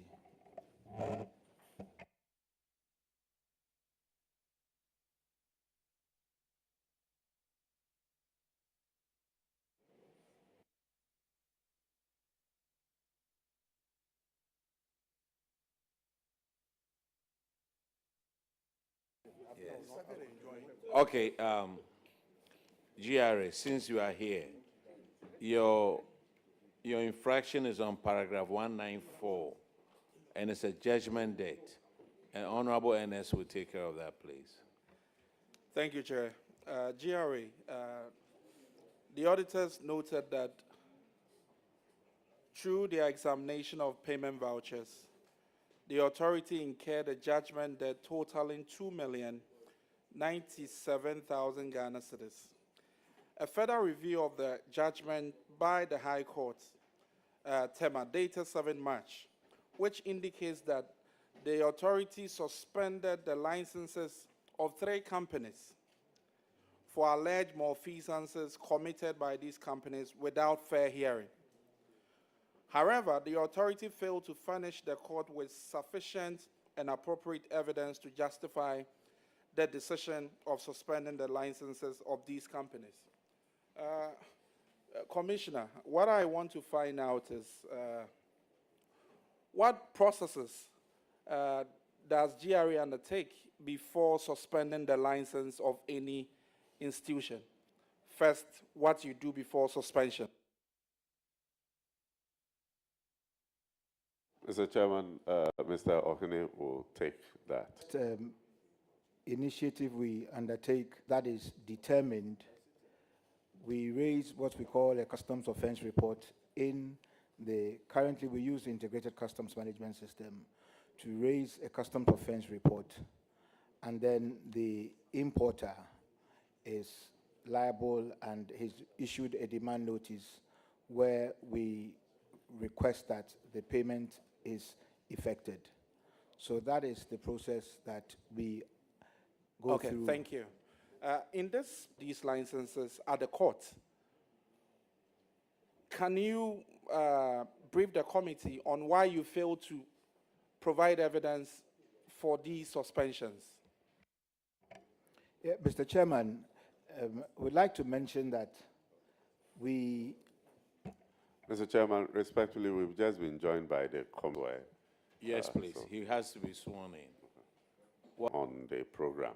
That is why he's now coming. So he's technically not late. Thank you. Okay. We don't have the cross. It's okay, it's okay.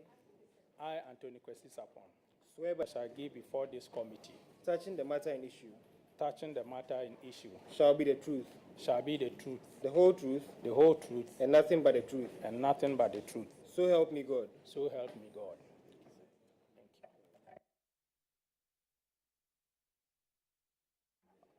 Since Commissioner has been sworn in already now, I want to find out why GRA failed to provide the evidence at the court.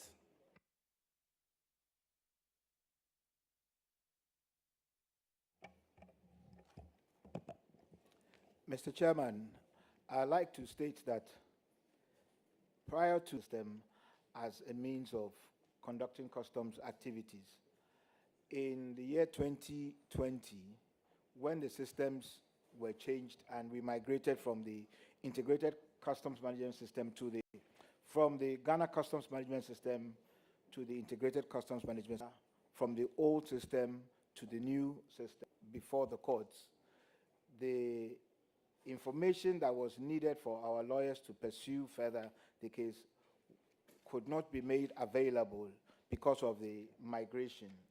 And from the GCNet system to the integrated customs management system, despite the fact that the policy and programs unit responsible for the management of it was without success.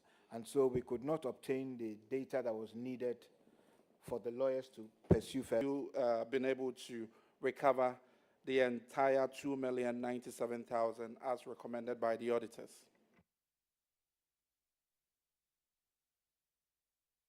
Has not been recovered, and the reason is that the authority has not been able to assign it to specific officers in view of the fact that the information that was the subject in question were not able to be retrieved, or we couldn't have access to it during the period of migration from one system to the other. So this is very interesting. Whoever made that decision to suspend their licenses should have had some kind of piece of paper that you suspend their licenses, they take you to court, give us the reasons why you suspended, you can't give them. And because of that, we pay over 2 million Ghana cedis. Ready and Kopon. Thank you, Chairperson. Let me step back a little bit to explain again the context. So during the era when the event took place, the way the customs process works is that a lot of the information were captured on the system that was in place. So there was very little opportunity for manual information available. And because the matter came a few years thereafter, and the fact that the system clearly identify the details of the information that caused the suspension. Just to let the committee know that we've gone seriously into this matter. We've had difficulty in getting the information. But I do know that subsequent to this matter, the authority doing these matters are concerned. So today, we have a more improved system that allows us to be able to avoid this situation now and into the future. Mr. Commissioner, the recommendation was very clear and specific, that you recover this amount from the officers involved. Now your challenge is identifying which officers committed this infraction. So is it to say that you have committed in paying back this amount of 2 million, or what do you want the committee to do at this point?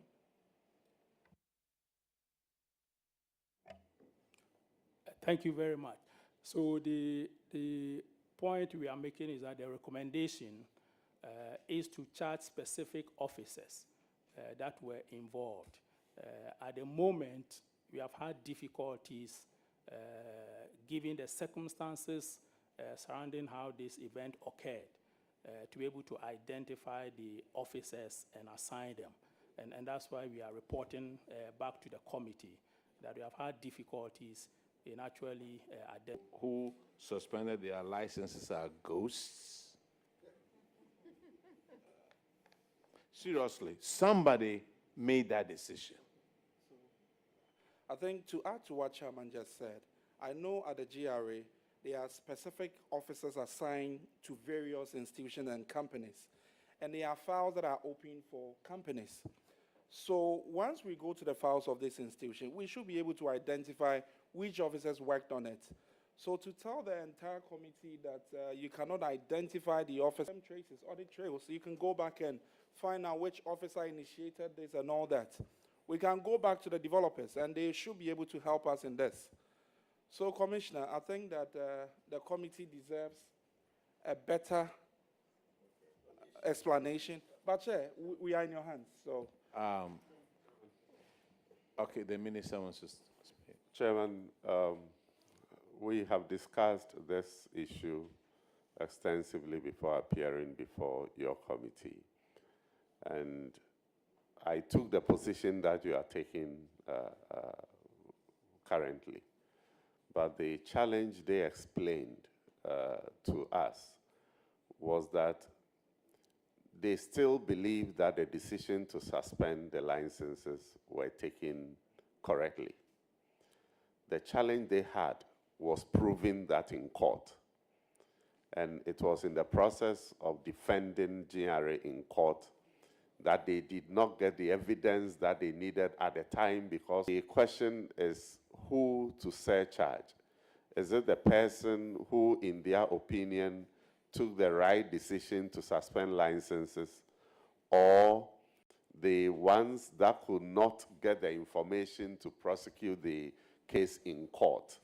So that is where the difficulty was, that genuinely it was the difficulty in proving the matter in court that led to the payment of the 2 million, and not necessarily the decision to suspend the licenses of the companies.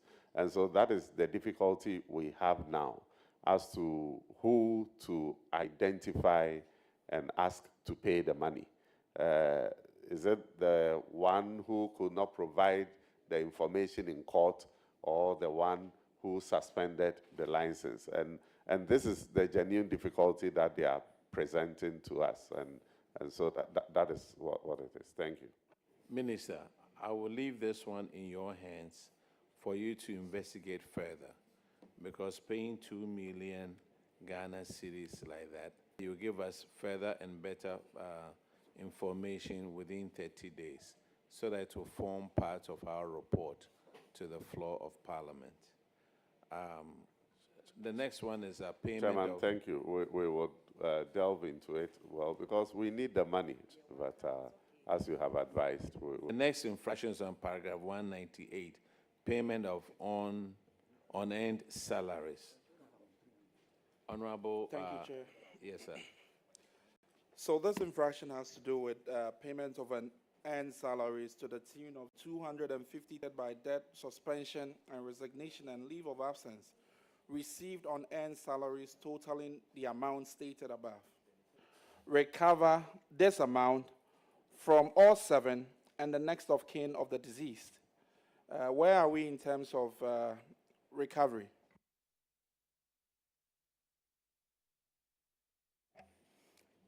Thank you very much. About 157,758 10 pesos out of the 250,492.73 pesos. There are two recoveries. There's also another element of recovery, which is 66,799.57. Has the evidence of this recovery has been presented to all eight?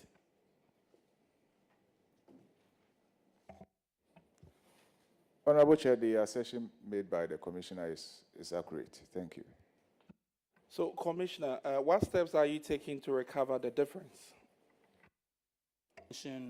Funds, and we've written to the entities that hold the funds to be able to recover these monies, the remainder.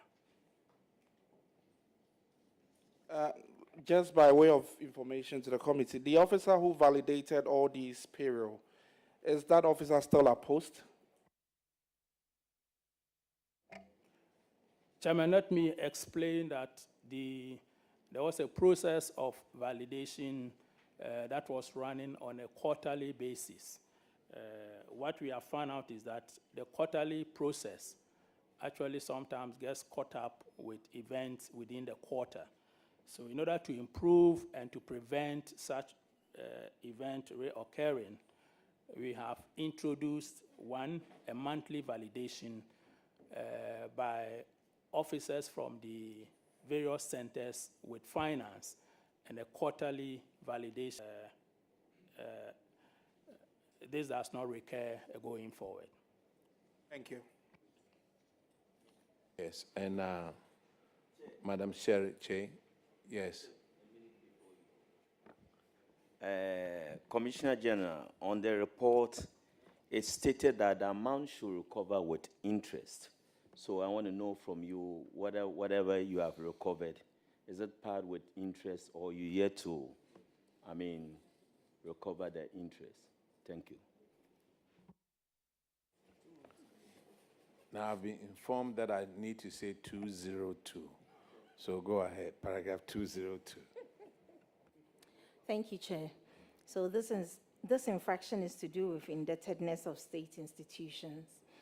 So when the Auditor General reviewed the debt stock of the large taxpayers' office, they noted that 9 institutions owe the authority taxes amounting to 47,411,774.68 Ghana cedis. Head of the large taxpayers' office recovers the debt owed by applying the debt enforcement processes. Can you give the... Thank you, Madam Chair. Madam Chair, tax indebtedness of state institutions is one of the challenges we go through as an authority. And I think anytime we come here, this has been a topical issue that we go through. The story hasn't changed, and most of these state institutions are owing us.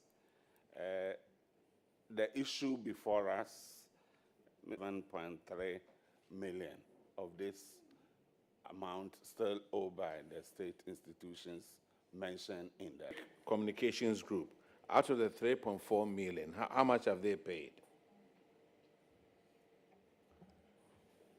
Madam Chair, they haven't paid anything. Graphic hasn't paid anything. Yes. Gihok Distilleries, they owe 2.1 million.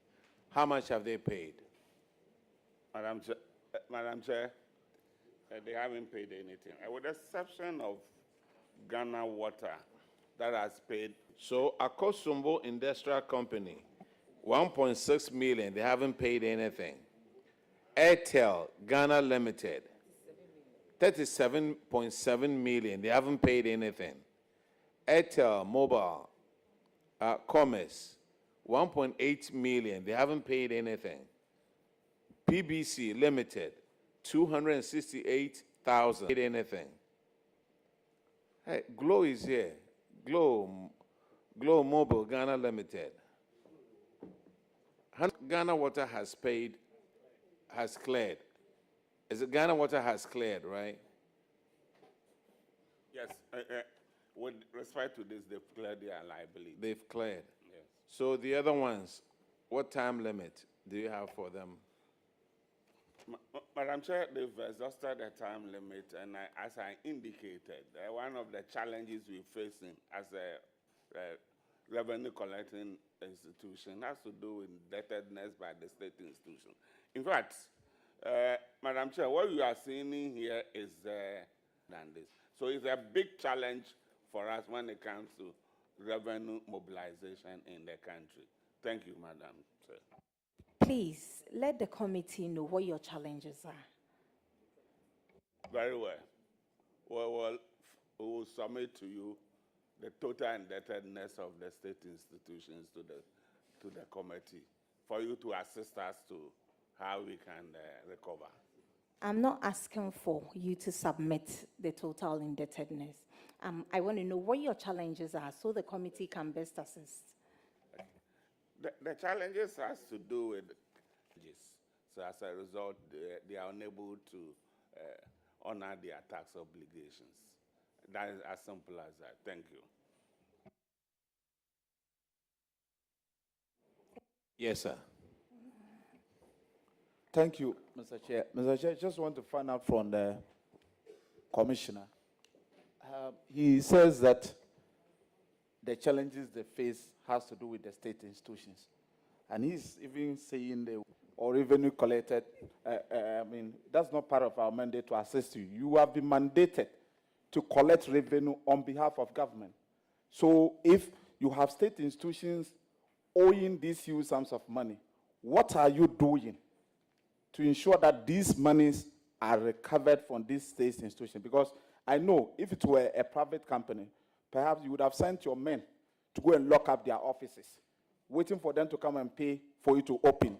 What are you doing as far as these debts are concerned? How are you going to recover them? We want to know the practical, steps that you are taking to ensure that these monies are recovered. Thank you. Thank you very much, Madam Chair.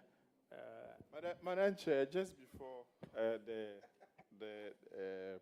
Commissioner General comes in, I noticed that the first one is actually under the honorable colleague who just spoke, Ministry.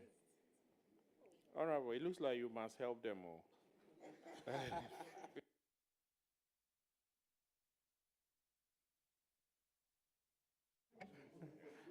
Thank you, Madam. Thank you, Madam Chair. A debt collection one. We don't intend to do that at all. But I will say that we continuously engage the Commissioner. Earlier indicated they have exhausted. For some of these institutions, we've gone ahead to even take the highest enforcement measures, including garnishing their accounts. But those things yields nothing when there's nothing to look at improvement in their business and at which point that they can make good some of these amounts. So as he said, the challenge is more in terms of the performance of these institutions and their ability to pay the taxes on time. But nonetheless, we're still keeping our eyes on them to make sure that at any point in time where we are able to collect some of these, we will do so. Thank you, Madam Chair. The next infraction is on paragraph 206. Honorable Nasser will take that one. Thank you very much, Mr. Chairman. Commissioner, this figure looks very frightening to me.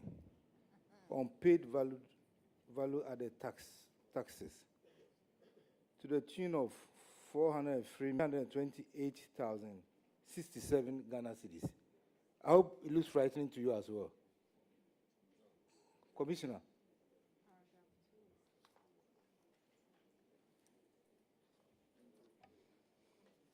Please, are you there? Yes, thank you, Madam Chairperson. So in respect of the 403 million Ghana cedis, Madam Chairperson, we have so far recovered 232 million out of that amount. And we have, based on objections by some of these entities, we have agreed to 11.2 million as an assessment that the entities were going through an assessment. And therefore, we've taken out 11 million. So overall, we have so far recovered 60.31% with the entities that have not fully settled their debt. Commissioner, if you look at number 7, Legon TSC, is there any challenge at the TSC, Legon? Is there any peculiar challenge? And for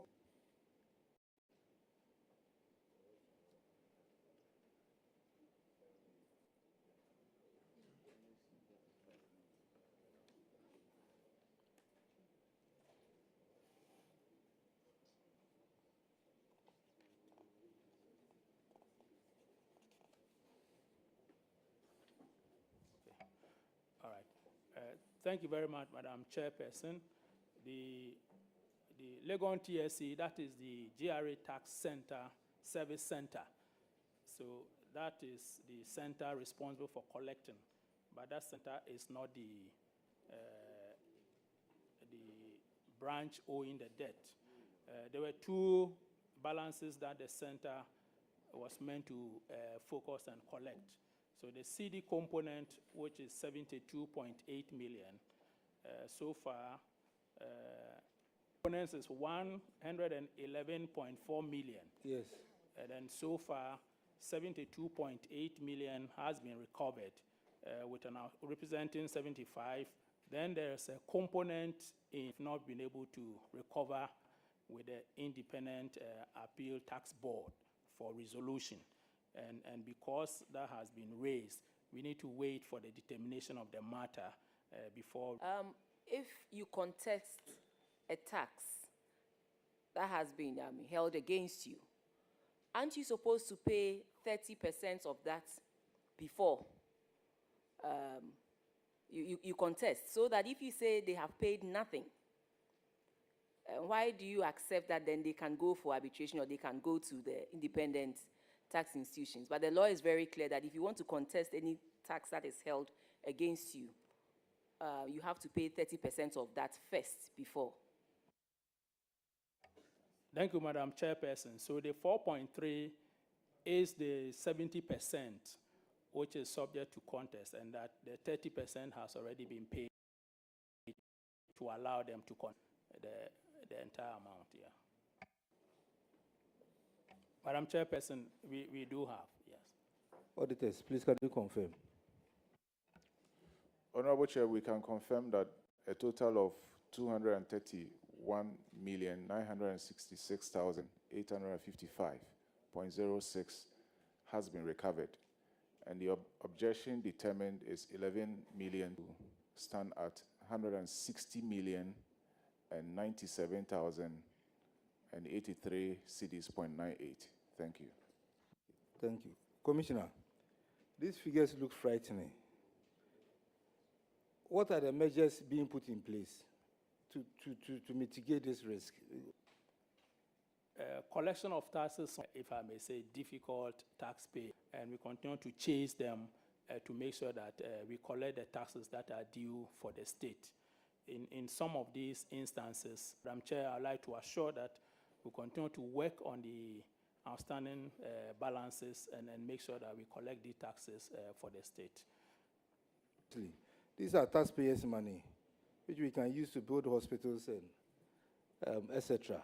We cannot sit down in this country and we are not collecting our taxes. So please commit to some timelines. But we don't want to see these old figures next year. Thank you. Thank you very much. I would like to assure that we are not sitting, we collect these taxes. I would like to assure that by the time we come before you next year, these amounts would have been fully recovered. The Minister for Finance is taking leave of us. He has to attend to an equally important... The deputy. Hey, I'm sorry, but he'll be back to come and join us. All right, thank you very much, Minister. Yes, sir. Yeah, Chairman, I think that my question, those other officers sitting in are capable of answering. So, but it's very simple. I want to understand the assessment. So far, we are chasing debts in relation to 2023, and the highest figure I have heard is you've been able to collect 75% for one of them. That is the one with the highest figure, which is Legon TSC. My question is, as the one who actually does the assessment of these taxpayers, do you take into account their capability and then the conditions prevailing within the tax period, such that we don't overstate the expectation in terms of the revenue expected, and we are unable to recover, or we are unable to realize it at the end of the year? Because here we are in 2025, so 2024 is also pending, and we might run into the same situation. And when we're chasing, I don't think that it will be prudent, or maybe it will be okay for us to be chasing debts in relation to 2023 and then 2024, such that you don't overstate what your expectations are, and then we come, realizing that you are not working. Perhaps you are working hard enough, but you are not realizing it because the budget, the targets that you have of these entities are just not reasonable. Okay. Thank you very much, Madam Chair. Madam Chair, I think to understand this, we should know the basis of the assessment that we do in the Ghana Revenue Authority. We have different types of assessments. We have provisional assessment, we have the self-assessment, and we have audit assessment, which we normally call additional assessments. Now, most of the the liabilities that we are seeing here come after audits. So, assessment. The Commissioner General has the power to come after and come and look into your books and see whether indeed you paid all taxes due. So you have instances like 2023 that we are talking about. This is as a result of audit that were done in 2024. And this one raised the liability that no, in 2023, looking at your returns, you still have some liabilities that you are taxpayers. So some taxpayers may object, come with further and better particulars to show that no, the assessment is not true or it is true. So for most of the times with our self-assessment, return comes to that. But with the additional assessment, this is what we normally have. And this is a continuous thing that we do, because we have to ensure and satisfy ourselves that taxpayers are declaring the correct taxes to the state. So we continue to have this assessment coming in, because you have up to 6 years that the Commissioner General can recollect. But on your other question as to whether we assess the ability of the taxpayer, our duty is to levy and collect. So if the taxpayer feels that he is not in a position, I think that power rests with Parliament, and they have to route it through Parliament if they want waiver of the taxes. Commissioner General don't have that power. It rests with Parliament. Thank you. Thank you very much. Honorable colleagues, at the rate we are going, if we don't hurry up, we'll finish at 8 p.m. So let's limit follow-up questions, please. The next paragraph is paragraph 210, and Honorable Adam will take that one. Thank you, Mr. Chairman, for the opportunity. Mr. Chairman, paragraph 210 is about unpaid income taxes amounting to 287,333,001 Ghana cedis and 214,281 US dollars and 149,886 euros. In the management response, management agreed to collect the debt by enforcing the debt recovery procedures. I would want to find out from the Commissioner General if he can update the committee on how much they have recovered so far and when they intend to collect the rest. Thank you, Madam Chair. In respect of the tax debt denominated in USD, we have fully recovered it. And then also, in respect of the component denominated in euros, that has also been fully recovered. Then there's a component of 287.3 million, for which we have recovered about 58%. And we are focusing to collect the remainder of 121.5 million. Thank you, Madam Chair. Thank you, Mr. Chairman. Section 51 of the Revenue Administration Act 2016, Act 915, gives the Commissioner the power to even use court proceedings to recover the money. I want to find out from him what he is doing to recover the rest of the 42% that is left, and which processes has he employed so far. Thank you very much. So the enforcement processes includes, in this particular case, settling. If that fails, then some of the other enforcement measures may include physically sealing up their business or garnishing their accounts. And these are the very highest form of enforcement. And these are used rarely, except in the cases where the taxpayer willingly, willfully fails to settle after we've agreed to. But in these instances where the taxpayers are paying, we have not moved to the court process yet. However, all right, next infraction is on paragraph 214, and Honorable Nana Osei-J will take care of that. Thank you very much, Mr. Chairman. Commissioner, please, are you there? 214.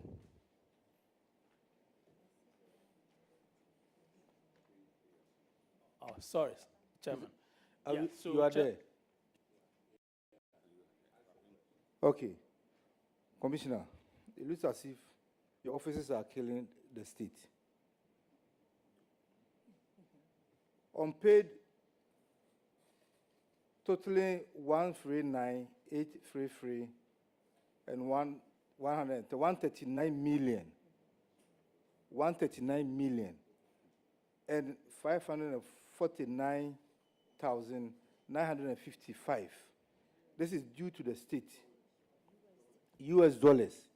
This is due to the state, Commissioner. And your offices, the same Legon is contributing the highest in this infraction. The auditors recommended that the Commissioner, Domestic Tax Revenue Department Division, should enforce its debt recovery procedures to recover the debt and apply the provisions of Act 915. Commissioner, these are monies they've deducted from the employees. They've already deducted it. So why are they not paying? You are coming to say again. Because the state needs the money. Thank you, Madam Chairperson. As the Commissioner DTR previously mentioned, the assessment regime we have is either provisional or self to check and verify whether the assessments were done correctly and accurately in line with law. So this debt by collecting the additional taxes that we find through the audit. Madam Chair, again, there are two components here. In terms of the dollar debt, it has been fully recovered. And in terms of the CD debt, so far we have recovered 47%. So that is the current state of this. And we now figures, how much have you recovered? The percentages will confuse the ordinary person. We want to know how much you've. Thank you very much, Madam Chair. We have recovered 49.3 million Ghana cedis. All right, the next infraction is on paragraph 218. And Honorable Ernest will take care of that. Thank you, Chair. So this has to do with unpaid withholding taxes to the tune of 101,807,494. If there's been any recovery of this. Thank you, Madam Chair. This matter relates to the same company which featured in the previous point, which is Tech, and they have brought the matter before the Independent Tax Appeals Board. And we are going through the process with them in recent and have also re-examined 6.9 million out of that debt. So overall, 34 million has been recovered out of this. Yes, Honorable Chair, recovered. Thank you.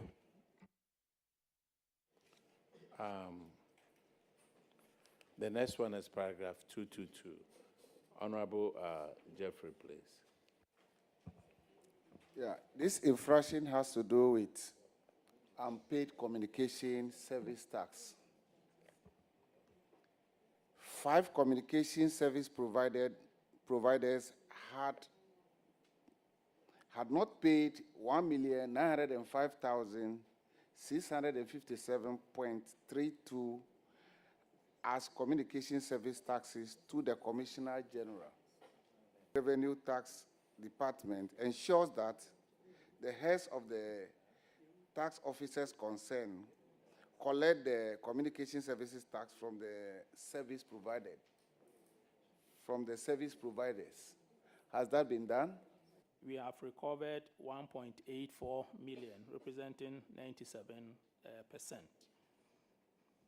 And we continue to use various enforcement actions to retrieve the outstanding balance of 65,000. We have pages upon pages about the same issue, about collections. Why don't you go through all these? Give us a comprehensive list about what your debt is, what you've collected so far, and what you are going to do to collect the rest of it. Those individual TSCs will do the same thing and then send it to you. And if we could have that within 30 days, that will solve your issues and solve our issues. But it's the same mundane thing. And if we could do that for us, that will help all of us in this situation. Thank you, Madam Chair. We will gladly accept that offer from the committee and submit the comprehensive position to the committee as directed. Yeah. Within 30 days. Okay.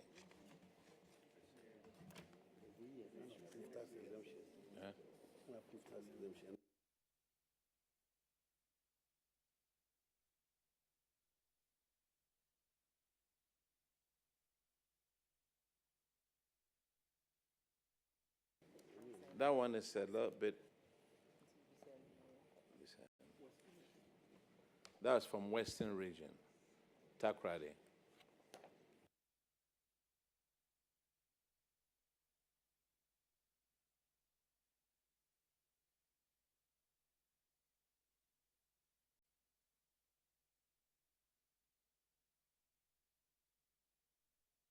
Okay, unapproved tax exemptions.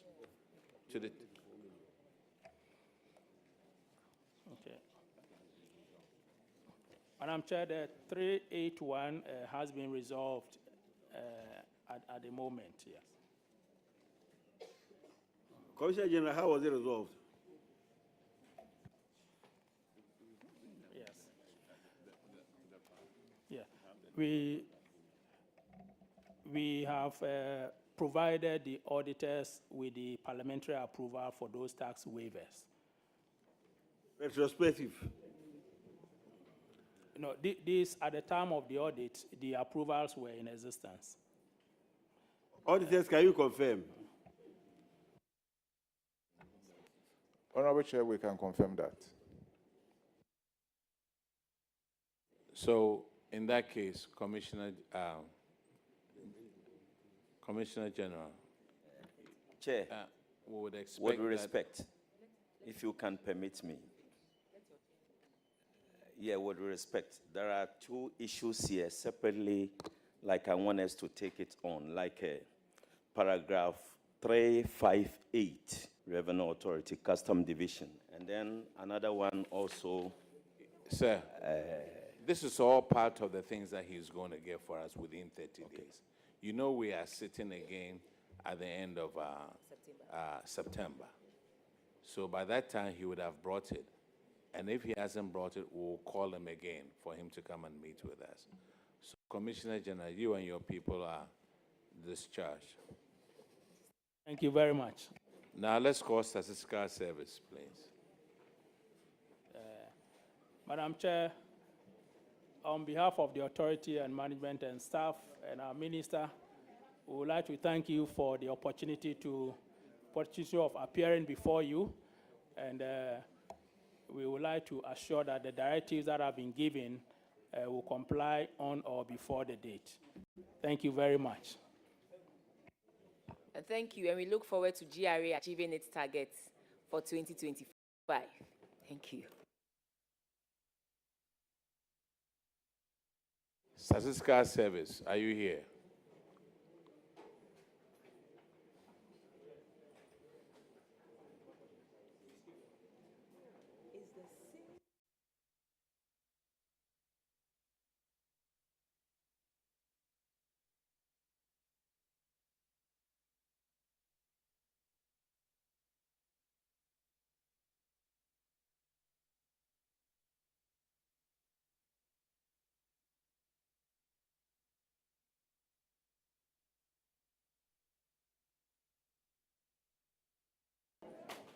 Is Statistical Service here? Ministry of Finance.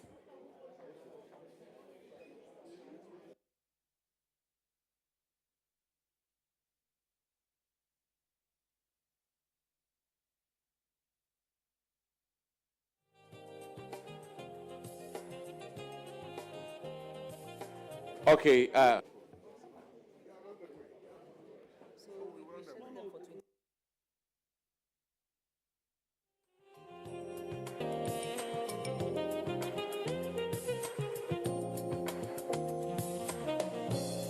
We understand Statistical Service is still not here, and so we would like to reschedule Statistical Service for 29th September 2025.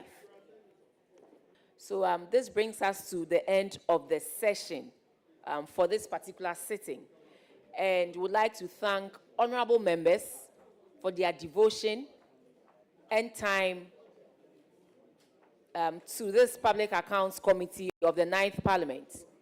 Also like to thank the Ghana Audit Service for the immense work they have done in helping us come up with these infractions and see how best we can all work together to bring these infractions to a minimum and also collect. Also like to thank the ministries, departments, and agencies that attended upon us. We will come back again on the 29th of September and we'll look at and other agencies, statutory accounts of government, the statutory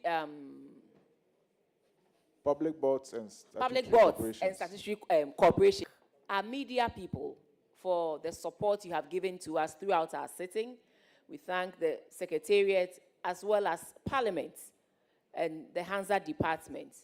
And we hope that per the instructions we have given out to all auditees, you carry them out as is expected of you. Within 30 days, we'd like for the auditors to receive all the payments, all the instructions that were given for us to follow within the 30 days.